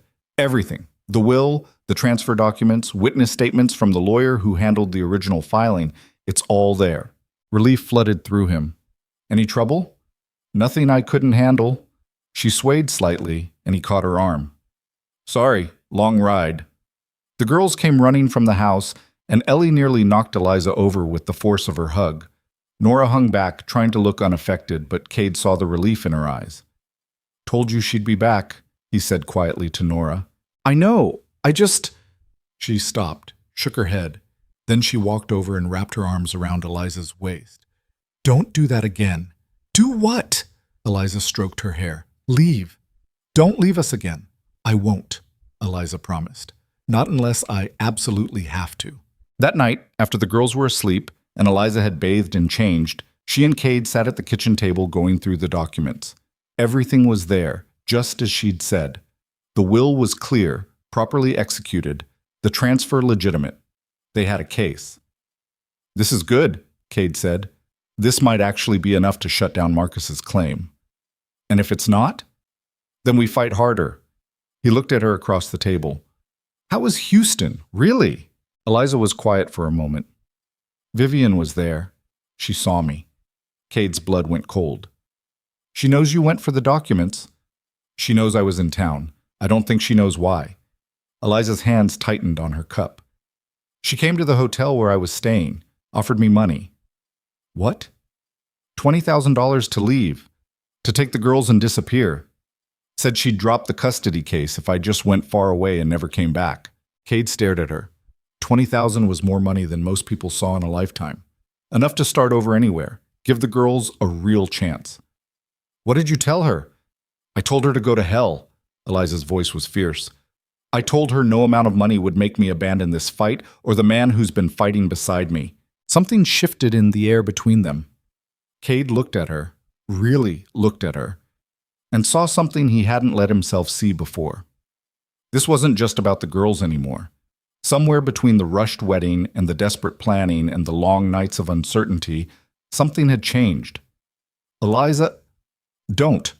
She held up a hand. Don't say whatever you're about to say. We have a hearing in less than a week. We need to focus. I know, but please. Her voice was quiet. I can't think about anything else right now. I can't let myself hope for things that might not survive what's coming. Cade wanted to argue, wanted to tell her that whatever was happening between them was real and worth fighting for. But she was right. They had bigger battles ahead. Okay, he said. We focus on the hearing. Thank you. The next few days blurred together in a haze of preparation. Finch helped them build a case using the documents Eliza had retrieved.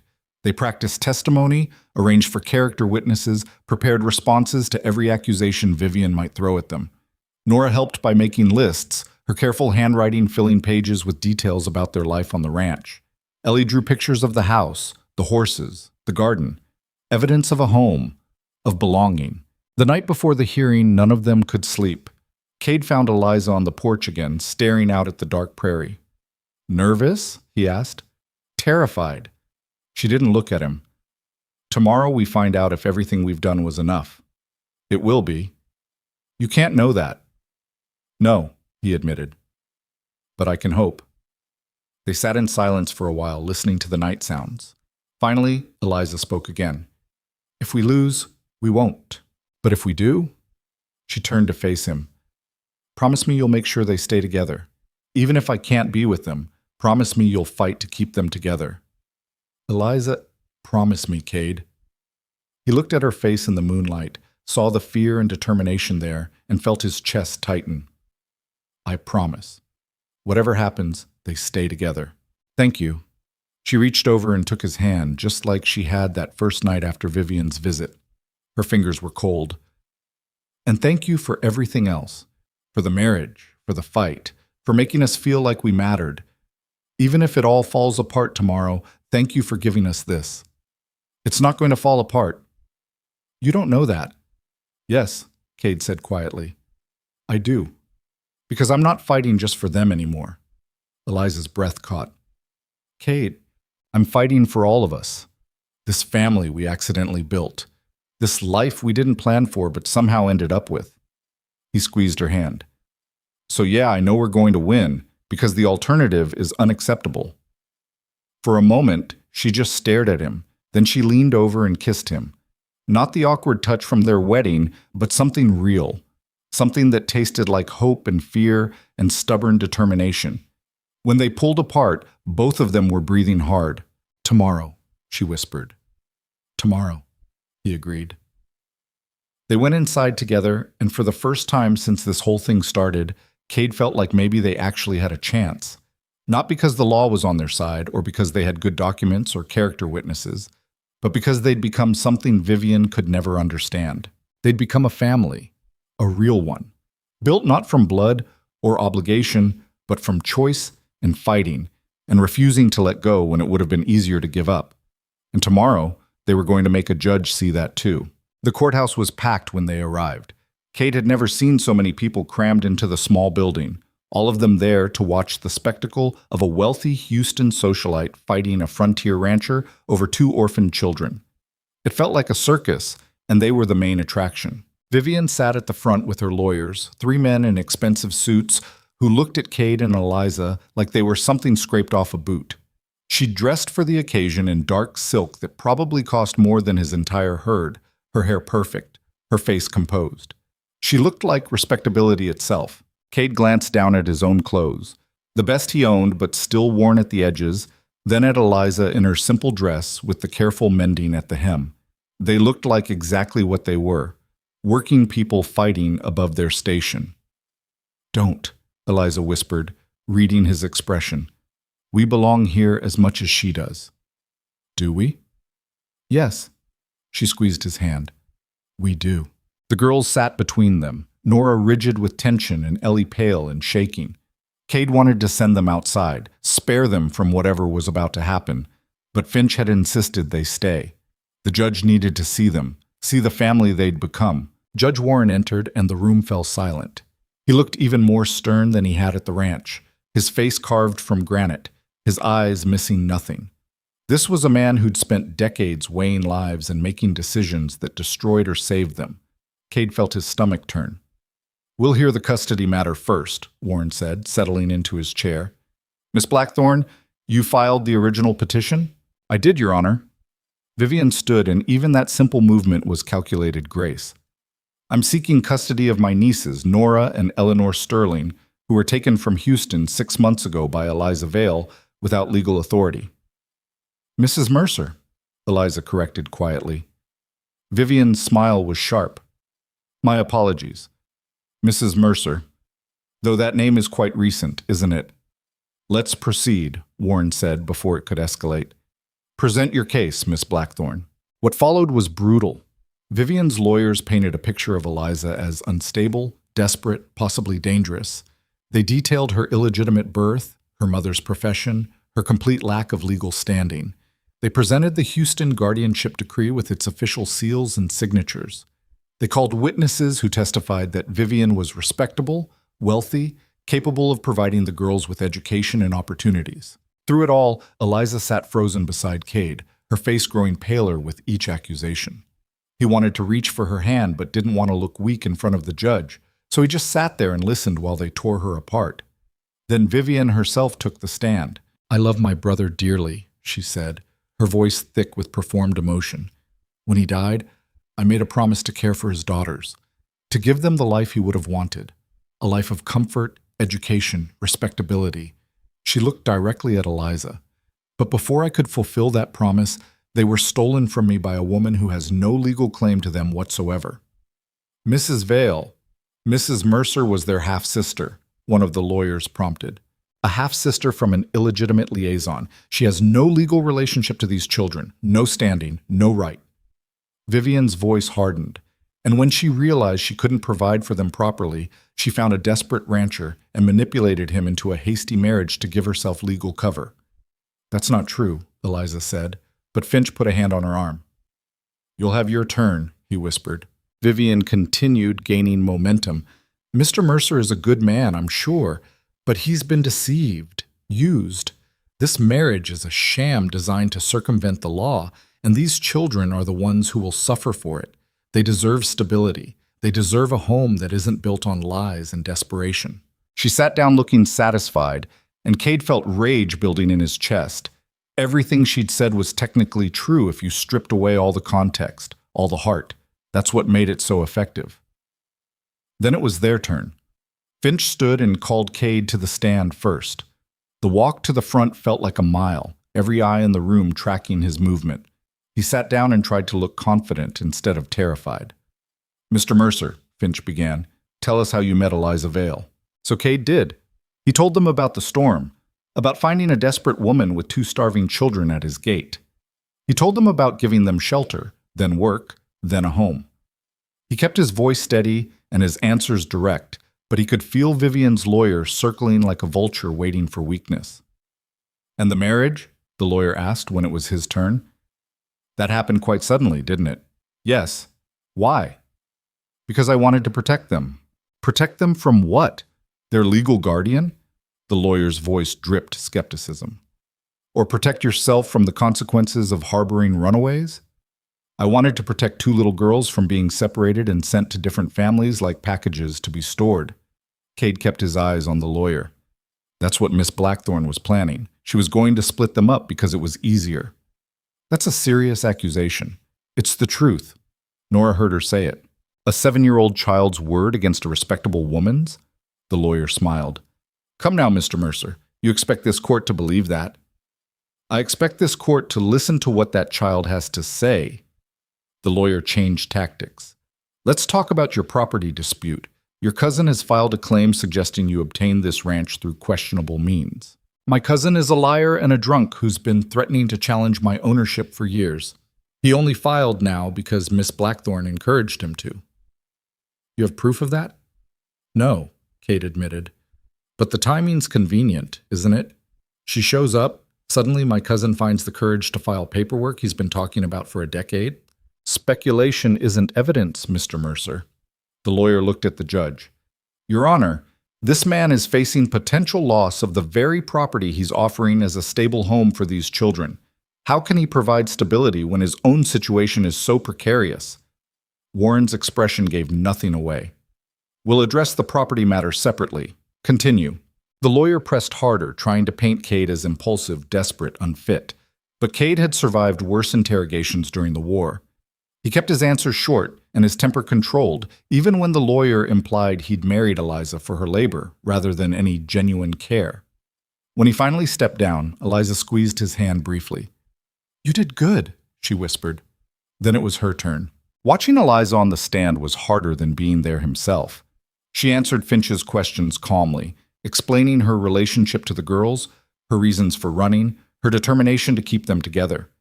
But when Vivian's lawyer stood up, the attack was vicious. "Miss Vale, Mrs. Mercer." "Of course, Mrs. Mercer." The lawyer's smile was predatory. "Tell us about your mother."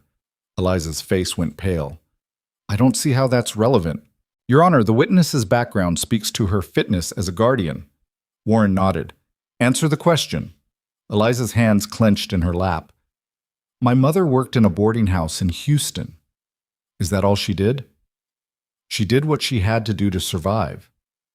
"So she was a prostitute." The word hung in the air like a bomb.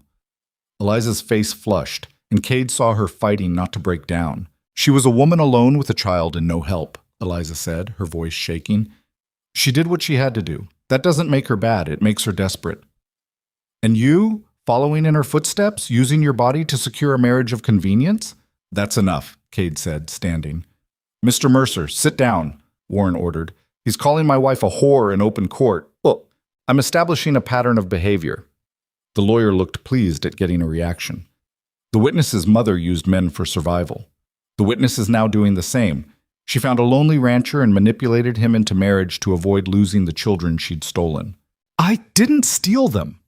Eliza's composure finally cracked. "I saved them. Vivian was going to rip them apart like they were nothing, like they didn't matter, like losing each other wouldn't destroy them." Her voice broke. "I saved them because nobody else would." "You took them without legal authority, because the law doesn't care about what's right, only what's written down." Tears were streaming down Eliza's face now. Those girls lost their parents. They were terrified and alone, and their only remaining family saw them as burdens to be distributed. So yes, I took them. I ran with them. I kept them together because that's what love looks like, even if it's not legal or respectable or any of the things you people value. The courtroom was dead silent. The lawyer looked like he'd won, but something in Warren's expression had shifted. "Step down, Mrs. Mercer," the judge said quietly. Eliza stumbled back to her seat, and Cade put his arm around her shoulders, not caring anymore who saw or what they thought. She was shaking, and he could feel her heart hammering. "It's okay," he whispered. "You did fine. I fell apart. You told the truth. That counts for something." Then Finch called Nora to the stand. The little girl walked to the front with her back straight and her chin up, but Cade could see the terror in her eyes. She looked so small in the witness chair, her feet barely touching the ground. "Nora," Finch said gently, "can you tell the judge what happened after your father died?" Nora's voice was steady despite her fear. "Aunt Vivian came to the house. She said we couldn't stay there anymore. Said she'd find places for us."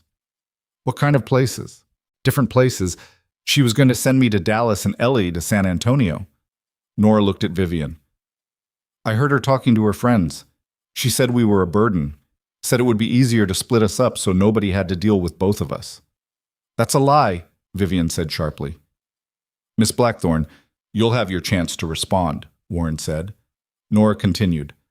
"Eliza heard her too. That night she packed our things and we left. We've been running ever since." "Why didn't you want to be split up?" Finch asked. "Because Ellie's all I have left." Nora's voice cracked slightly. "Our parents are dead. Our other family doesn't want us. If I lose Ellie, I lose everything." "Tell us about the ranch, about Mr. Mercer and Mrs. Mercer." Nora took a breath. "At first I thought it would be like everywhere else.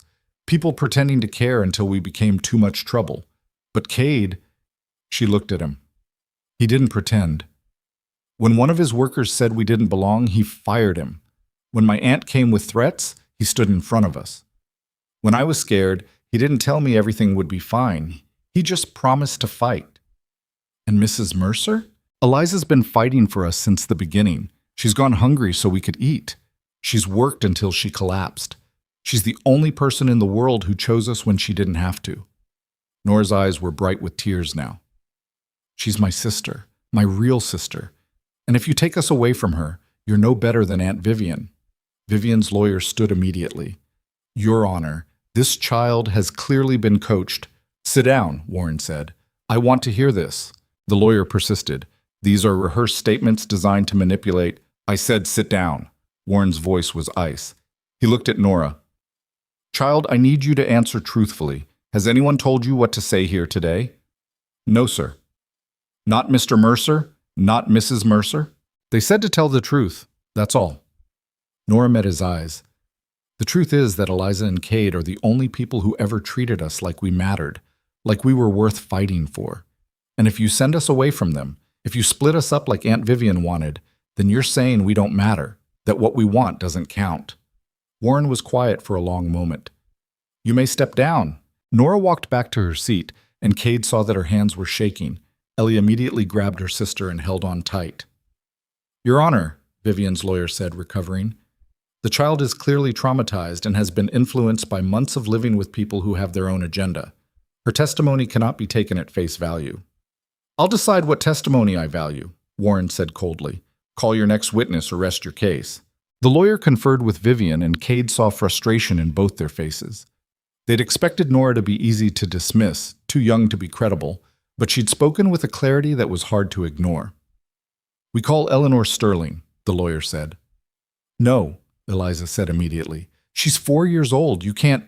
Your Honor, if the older child can testify, so can the younger. Warren looked troubled. The child is very young, and yet her testimony is crucial to determining the best placement. Your Honor, please, Cade said. She's terrified. This will traumatize her. I'm aware, Mr. Mercer, but if Miss Blackthorne's counsel insists… He looked at the lawyer. You'll keep your questions brief and appropriate for the child's age. Of course, Your Honor. Ellie walked to the stand holding Eliza's hand, and when she had to let go, she started crying. The bailiff had to lift her into the chair because she was too small to climb up herself, and watching it made Cade's chest tight with rage. Ellie, the lawyer said in a falsely gentle voice, do you know why you're here? Ellie nodded, tears streaming down her face. Can you tell the judge who takes care of you?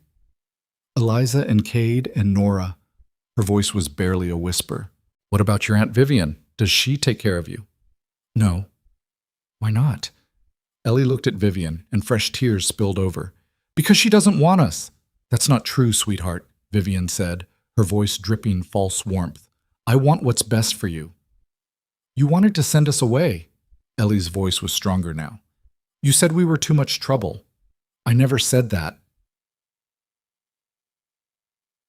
Yes, you did. Ellie was crying harder now. I heard you. You told the other ladies that we were burdens, and you didn't know what to do with us, and it would be easier if we just went away. Your Honor, Vivian stood. This is absurd. The child is hysterical. The child is telling the truth, Warren said sharply. Sit down, Miss Blackthorne. The lawyer tried to recover. Ellie, wouldn't you like to live in a big house with nice things? Your aunt could give you that. I want to stay at the ranch. Ellie wiped her face. I want to stay with Eliza and Cade and Nora. I don't want nice things. I want my family. But they're not really your family, are they? Not like your aunt? They are my family! Ellie's voice rose to a shout. Eliza keeps me safe, and Cade makes the monsters go away, and Nora tells me stories, and we're a family, and you can't take that away. You can't. She was sobbing now, and Warren raised his hand. That's enough. Get the child down from there. Cade was already moving. He lifted Ellie out of the chair, and she wrapped her arms around his neck, burying her face in his shoulder while she cried. He carried her back to their seat, and Eliza immediately pulled both girls close, all three of them holding on to each other like they could physically prevent what was coming. The courtroom was chaos for a moment, people whispering, Vivian conferring angrily with her lawyers. Warren banged his gavel. Order, I want order. When the room quieted, he looked at both sides with an expression Cade couldn't read. We'll address the property dispute now. Mr. Finch, present your evidence. The next hour was a blur of documents and testimony about the ranch. Finch presented the will, the transfer papers, statements from witnesses who'd been there when Cade's father signed everything over. It was solid, thorough, and Marcus's lawyer looked increasingly desperate. Then Marcus himself took the stand, and within 5 minutes of questioning, he was sweating. He contradicted himself twice, admitted he had no actual proof of coercion, and finally broke down and admitted Vivian had approached him with the idea of contesting the will. She said if I helped her destroy Mercer's credibility, she'd pay my legal fees and give me a share of the ranch once we won, Marcus said, his face red. Said we'd both get what we wanted. The courtroom erupted. Warren's gavel came down hard. Miss Blackthorne, he said coldly, is this true? Vivian stood, her composure finally cracking. I simply suggested that if Mr. Barnes had legitimate concerns about the property transfer, you bribed him to file a fraudulent claim. Warren's voice was like iron. You attempted to undermine this court's proceedings with fabricated evidence. That's not... I was simply... Counselor, Warren turned to Vivian's lawyer. Control your client, or I'll hold her in contempt. Vivian sat down hard, her face pale. Her lawyer looked like he wanted to disappear. Warren shuffled papers, his face a mask. The entire courtroom held its breath. Cade felt Eliza's hand in his, both of them gripping so tight it hurt. Finally, Warren spoke. I've presided over a lot of cases in my years on the bench. Property disputes, custody battles, civil suits. Most of them are straightforward. The law is clear, the facts are established, and I make my ruling based on precedent and statute. He paused. This case is not straightforward.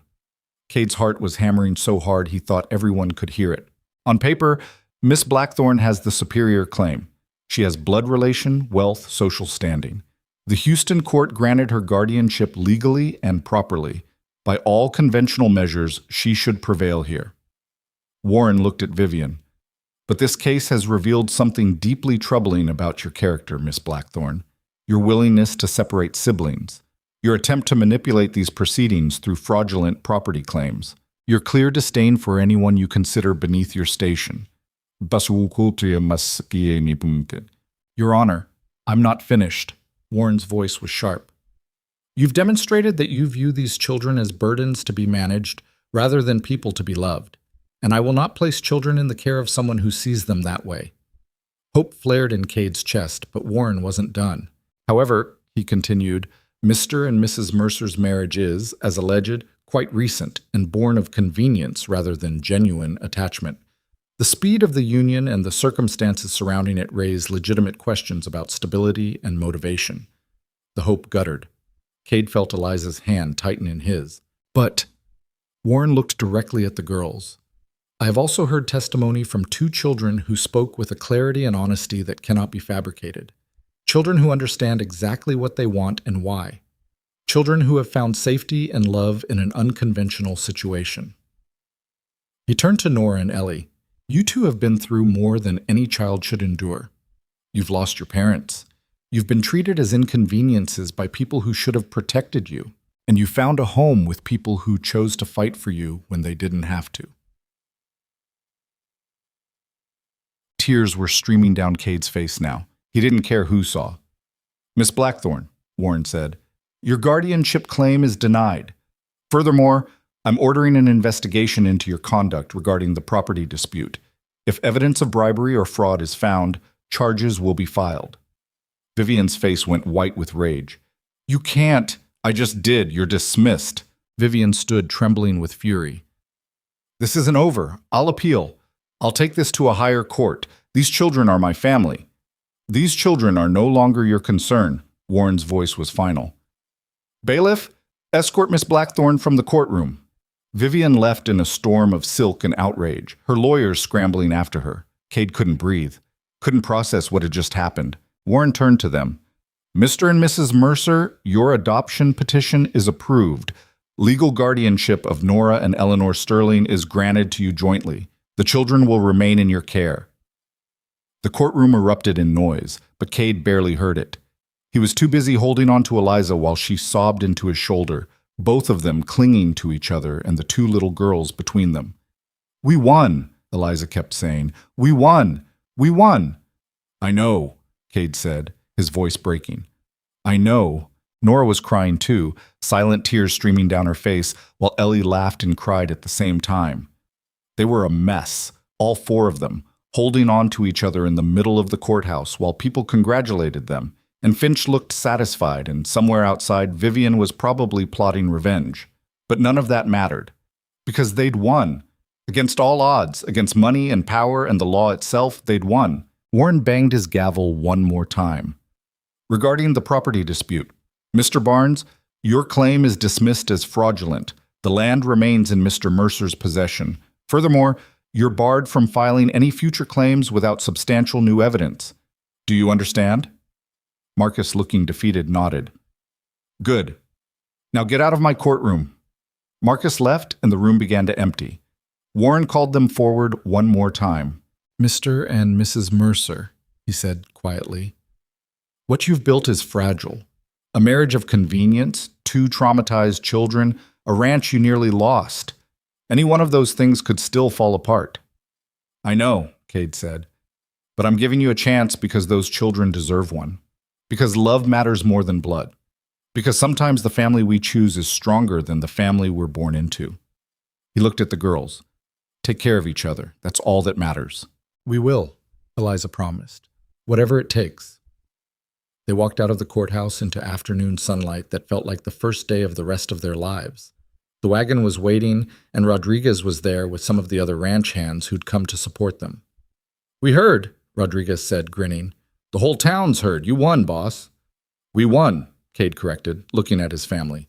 His actual family now, legal and real. The ride back to the ranch was quiet.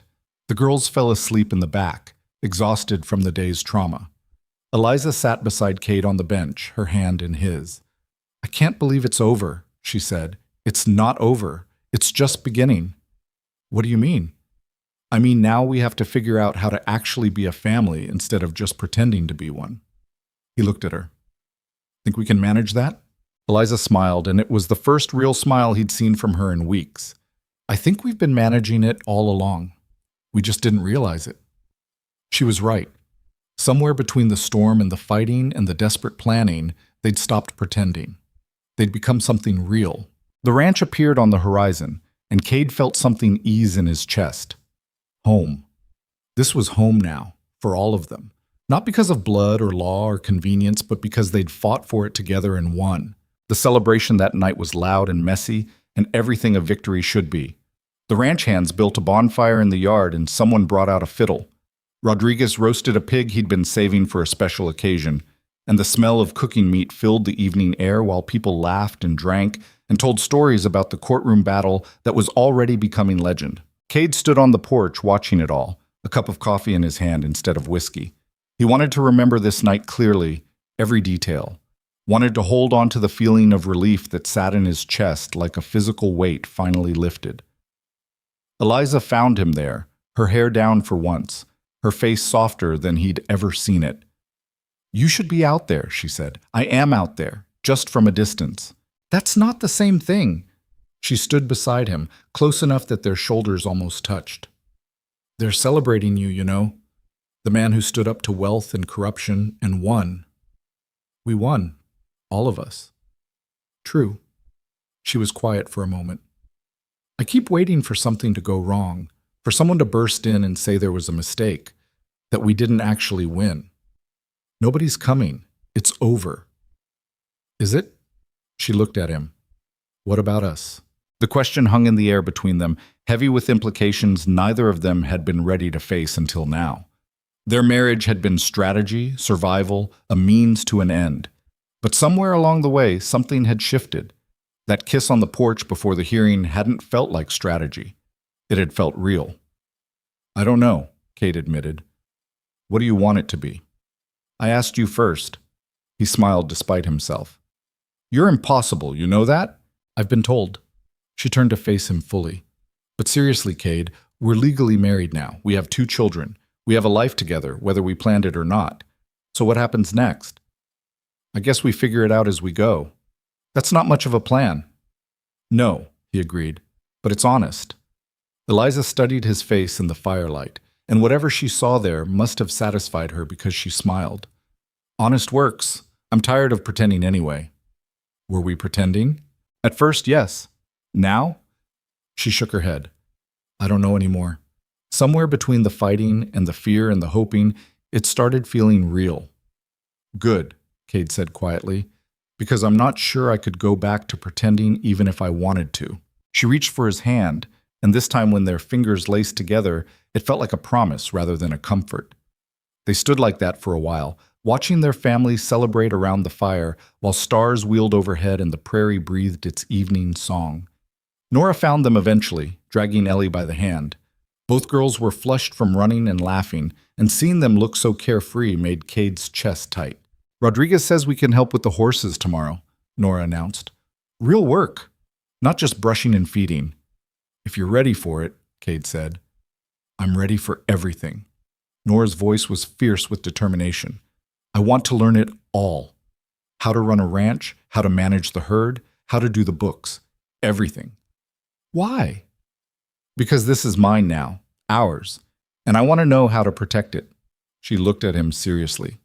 You won't always be here to do it for us. The statement was matter of fact, not morbid, but it still hit hard. This kid was 7 years old and already thinking about the future in practical terms, already preparing for loss because loss was what she knew. I'm not going anywhere, Cade said. People always say that. I know, but I mean it. He crouched down to her level. I'm going to be here to teach you everything. And when you're grown and running this place yourself, I'll still be here annoying you with advice you don't want. Nora's eyes filled with tears, but she blinked them back hard. Promise? I promise. What about me? Ellie's voice was small. Can I learn too? You can learn whatever you want, Eliza said, pulling her close. Ranching or cooking or reading or anything else that makes you happy. I want to learn gardening and how to make bread and maybe horses. Ellie looked at Cade shyly. Will you teach me about the horses like you teach Nora? Of course I will. Even though I'm little? Especially because you're little. Best time to start learning. Ellie's face lit up with a smile that transformed her, and Cade realized he'd do just about anything to see that expression again. Somewhere in the past few weeks, these two girls had stopped being responsibilities and started being his. Not because of legal papers or court orders, but because his heart had made the choice without consulting his head. The celebration went late into the night. Someone played sad songs on the fiddle while others danced in the firelight, and gradually people started drifting away to sleep until it was just the four of them sitting on the porch steps. I never thought I'd have this, Eliza said quietly. Both girls had fallen asleep against her, and she was stroking their hair with gentle repetition. A home, a family, safety. It seemed impossible. Nothing about this situation is possible, Cade said. We shouldn't have won.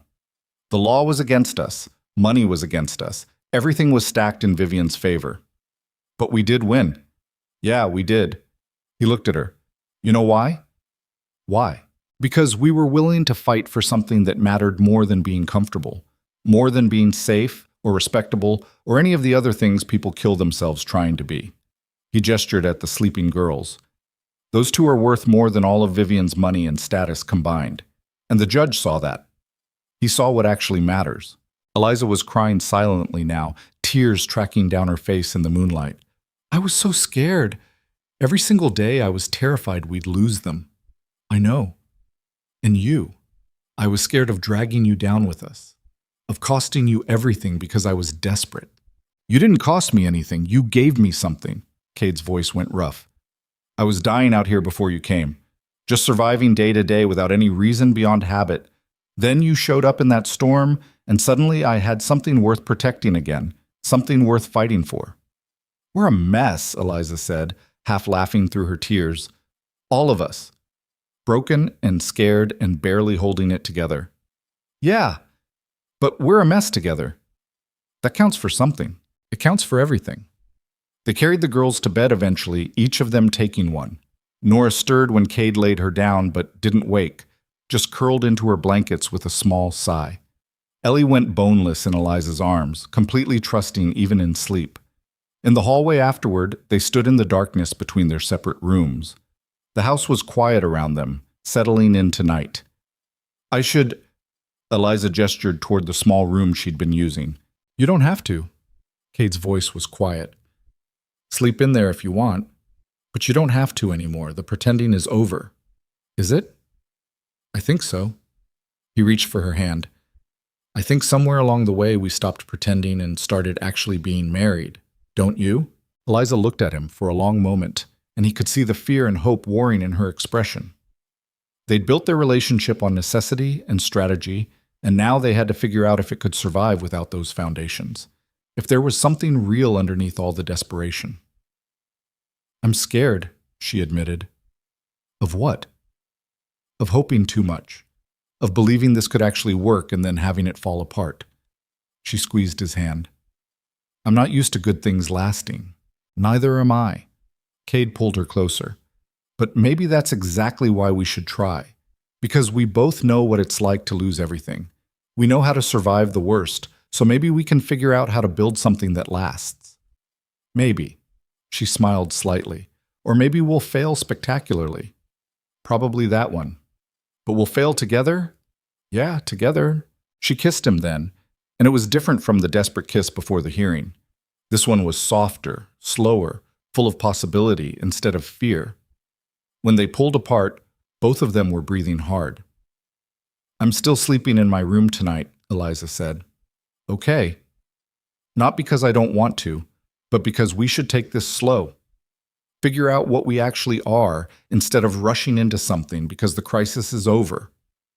That's probably smart. I'm occasionally smart. She stepped back but didn't let go of his hand. But ask me again tomorrow, and the day after, and keep asking until I say yes. I can do that. She disappeared into her room, and Cade stood in the hallway for a while just breathing. They'd won the legal battle. Now came the harder part. Actually building a life together. Actually becoming the family they'd pretended to be in court. The next morning brought a new kind of chaos.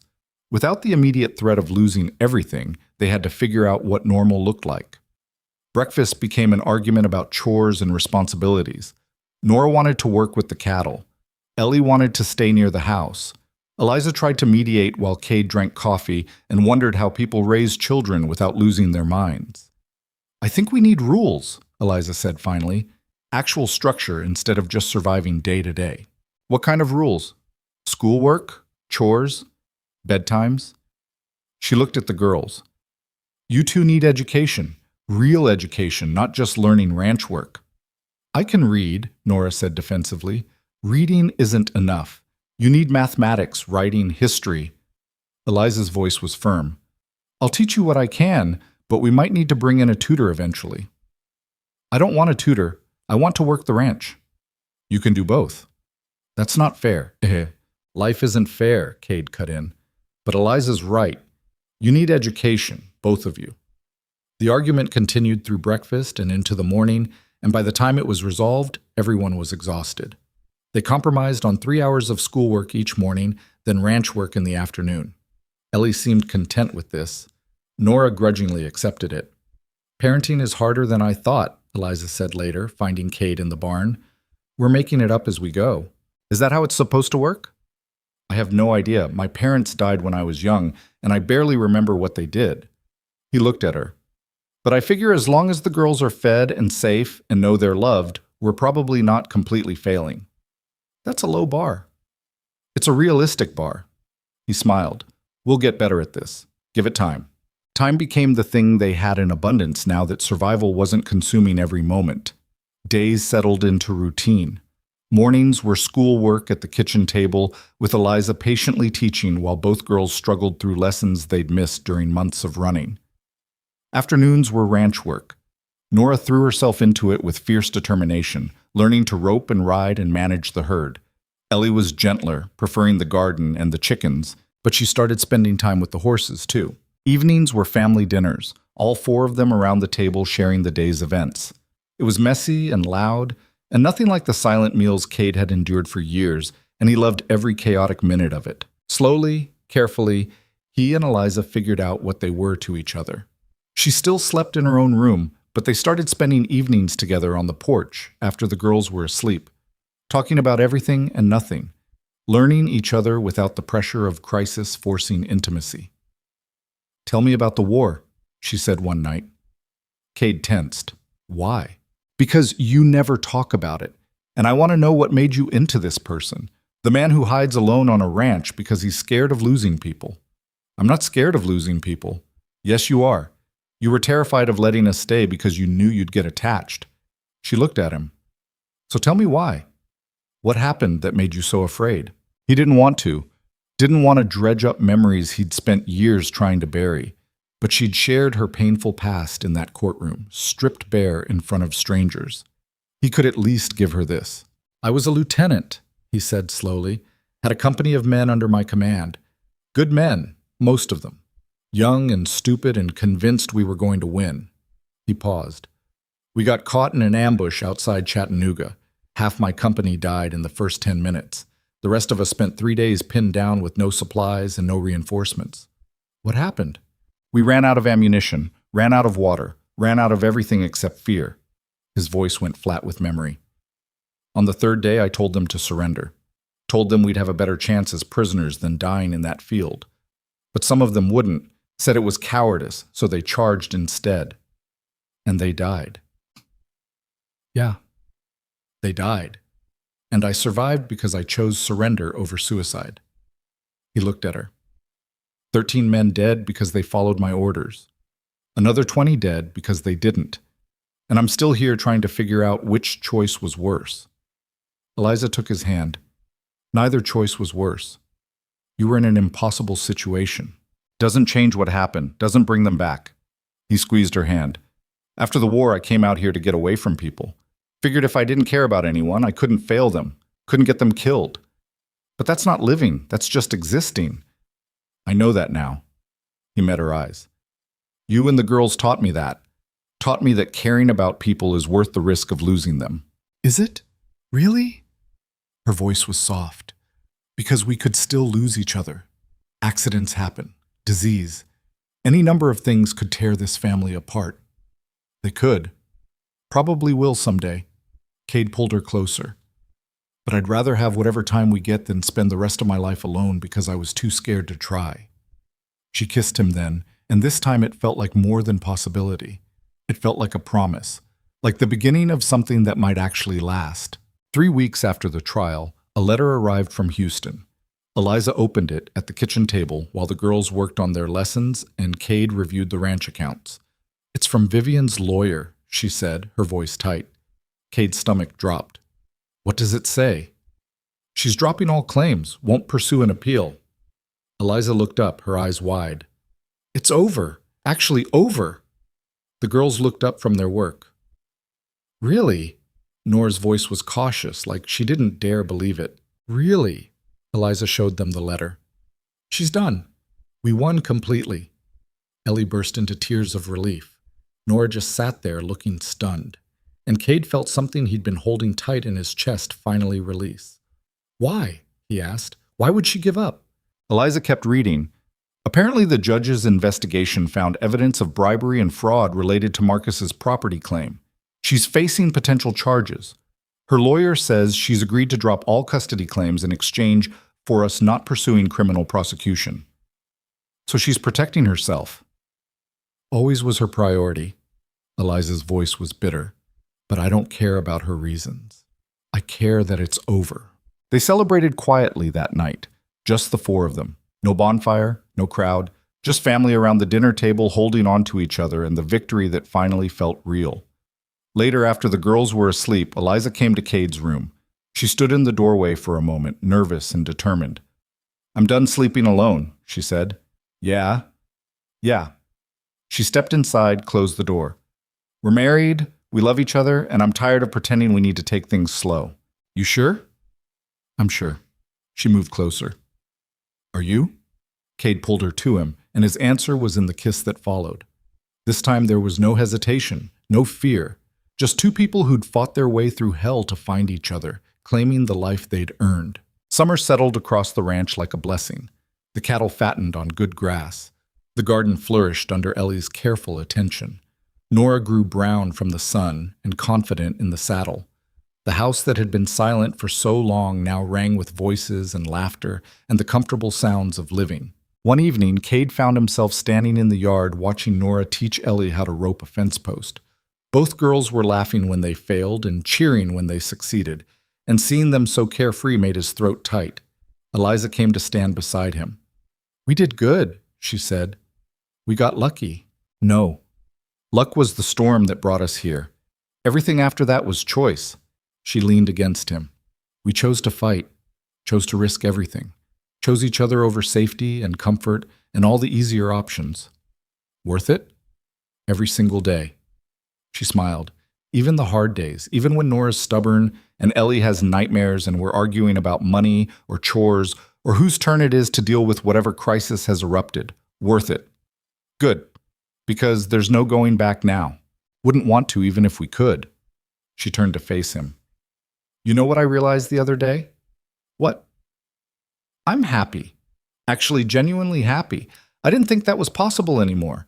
Thought happiness was something other people got to feel." Her eyes were bright.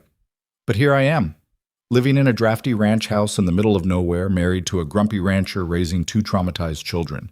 And I'm happier than I've ever been." Cade understood exactly what she meant. He'd spent years convincing himself that contentment was the best he could hope for. That happiness was for people who hadn't seen what he'd seen, lost what he'd lost.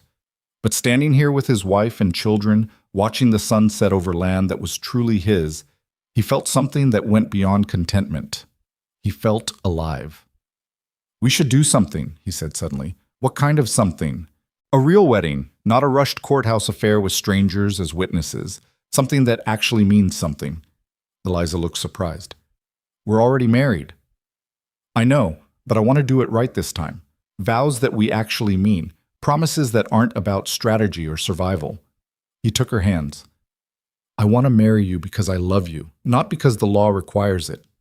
Tears filled her eyes. "You're serious?" "Completely. Unless you think it's stupid." "It's not stupid. It's perfect." She kissed him. "When?" "Whenever you want. Tomorrow, next month, next year. Doesn't matter as long as we do it right." They planned it for autumn, when the summer heat broke and the prairie turned gold. It was small, just them and the girls and a few close friends. Rodriguez stood as witness. The minister from town came out to perform the ceremony in front of the ranch house, with the prairie stretching endlessly behind them. Nora and Ellie wore new dresses that Eliza had sewn, their hair braided with ribbons. They stood beside their parents, no longer frightened orphans, but confident children who knew they were loved. The vows were simple. Cade promised to love Eliza through whatever came, to build a life with her that was worth the fighting it took to claim it. Eliza promised the same, her voice steady and sure. When the minister pronounced them married, the girls cheered. And when Cade kissed his wife, it felt like finally arriving home after a long journey through hostile country. The celebration afterward was quieter than the victory party, but better. They ate dinner under the stars while someone played guitar and the girls ran wild in the firelight. It was perfect in its imperfection, beautiful because it was real. That night, lying in bed with Eliza in his arms, Cade thought about everything that had brought them here. The storm, the desperation, the fighting and fear and impossible odds. All of it had led to this moment of peace. "You awake?" Eliza whispered. "Yeah." "I was thinking about something the judge said, about how what we built was fragile." "I remember." "He was wrong." Her voice was firm. "What we built isn't fragile. It's strong because we built it ourselves, because we chose it instead of having it chosen for us." Cade considered that. She was right. Blood family could be forced on you, could claim you through nothing but shared genetics and call it love. But the family they'd created was different. Every member had chosen to be here, had fought to stay together when it would have been easier to give up. "You know what I think?" he said. "What?" "I think the strongest things in life are the ones you have to fight for, the things you earn instead of inherit."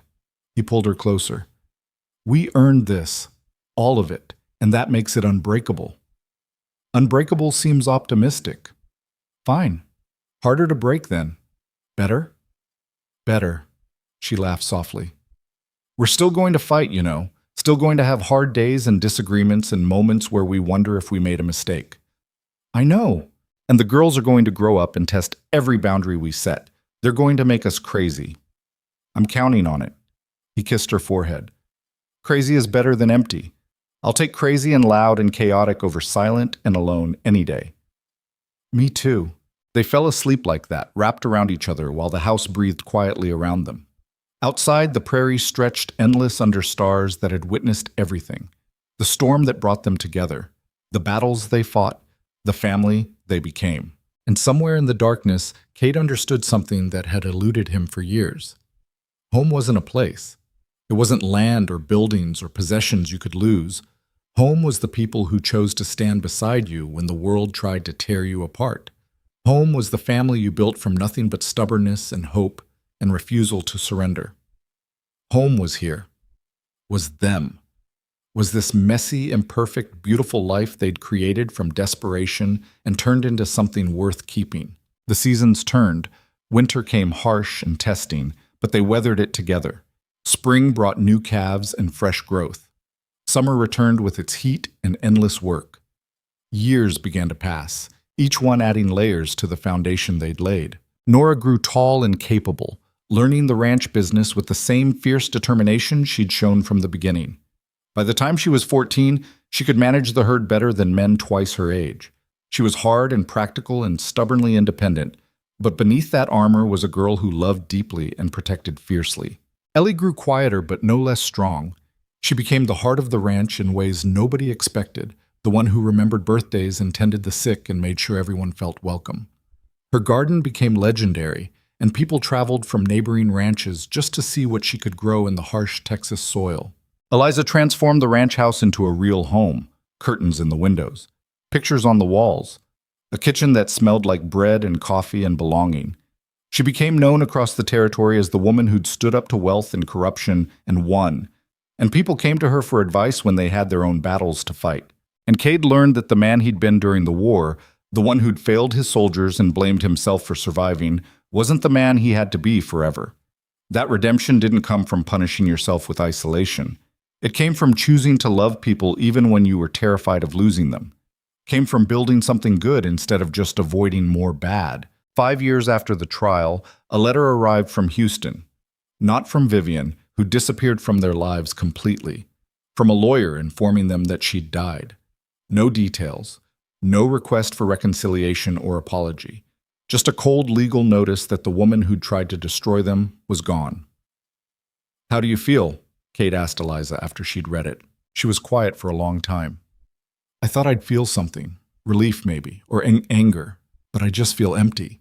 She was my niece's aunt, part of their family, even if she didn't act like it." "You want to tell the girls?"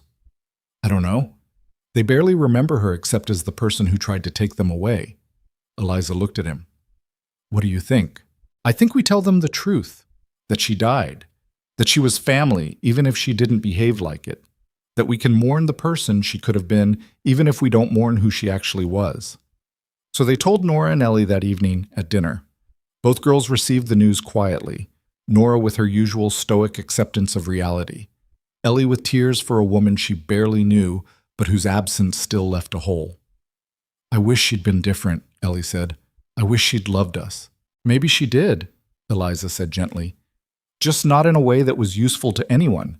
Some people don't know how to love properly. Doesn't mean they don't feel it." "But she tried to take us away." "She did, and we can be angry about that while also acknowledging that she was human, flawed and broken and making terrible choices, but human." It was a complicated truth, and watching his daughters wrestle with it made Cade proud. They'd grown up understanding that people weren't simply good or evil, that life was messier than that you could acknowledge someone's humanity while still recognizing the harm they caused. That night, after the girls were asleep, Cade and Eliza sat on the porch in their usual spot. The stars were bright overhead, and the prairie was singing its evening song. "We did okay with that," Eliza said. "With what?" Explaining Vivian, helping them process it without making them bitter or naive. "We're figuring out this parenting thing. Slowly, very slowly." She smiled. "But yeah, I think we are." "You know what I realized today?" Cade said. "What?"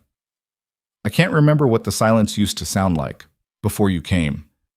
I know it was quiet, but I can't actually remember it anymore." "Is that good or bad?" "Good. Definitely good." He pulled her close. means the noise replaced it completely, means this life became more real than the one I had before. Our accidental family. Nothing accidental about it anymore. We chose this. Every day, we keep choosing it. And you don't regret it? Even the hard parts? Especially the hard parts. The hard parts are what made it real. They sat there in comfortable silence, watching their land breathe under the stars. Inside the house, their daughters slept safe and secure in the knowledge that they were loved, that they belonged, that no one was going to tear them away from the home they'd fought so hard to claim. And Cade understood something that had taken him years to learn. That strength wasn't about never breaking. It was about breaking and choosing to rebuild anyway. That family wasn't about blood or law or any other external definition. Family was about the people you'd bleed for, fight for, refuse to surrender no matter what the world threw at you. This ranch had been his prison once, a place to hide from the world and his own failures. Now it was his fortress, the ground he'd stand on and defend until his last breath. Not because of the land itself, but because of the people who'd made it home. Years later, when people told the story of Cade Mercer and his family, they got most of the details wrong, turned it into a fairy tale about love conquering all and good triumphing over evil. They forgot about the fear and the doubts and the moments where everything almost fell apart, forgot that victory wasn't clean or simple or guaranteed. But Cade didn't mind the sanitized version. Let them have their fairy tale. He had the truth. Had the memory of that stormy night when 3 desperate people stumbled into his life and changed everything. Had the years of fighting and building and choosing each other over and over again. He had his wife, who was stronger than anyone he'd ever met. Had his daughters, who taught him that love was worth the risk of loss. Had a home that wasn't just a place, but a feeling. A certainty that wherever these people were, that's where he belonged. And on quiet evenings when the work was done and the day was ending, he'd stand on his porch and look at the life they'd built from nothing but stubbornness and hope. Would feel grateful for the storm that brought them together, for the battles that forged them, for the choice to fight instead of surrender. Because that's what family really was. Not the easy times. Not the moments when everything went right.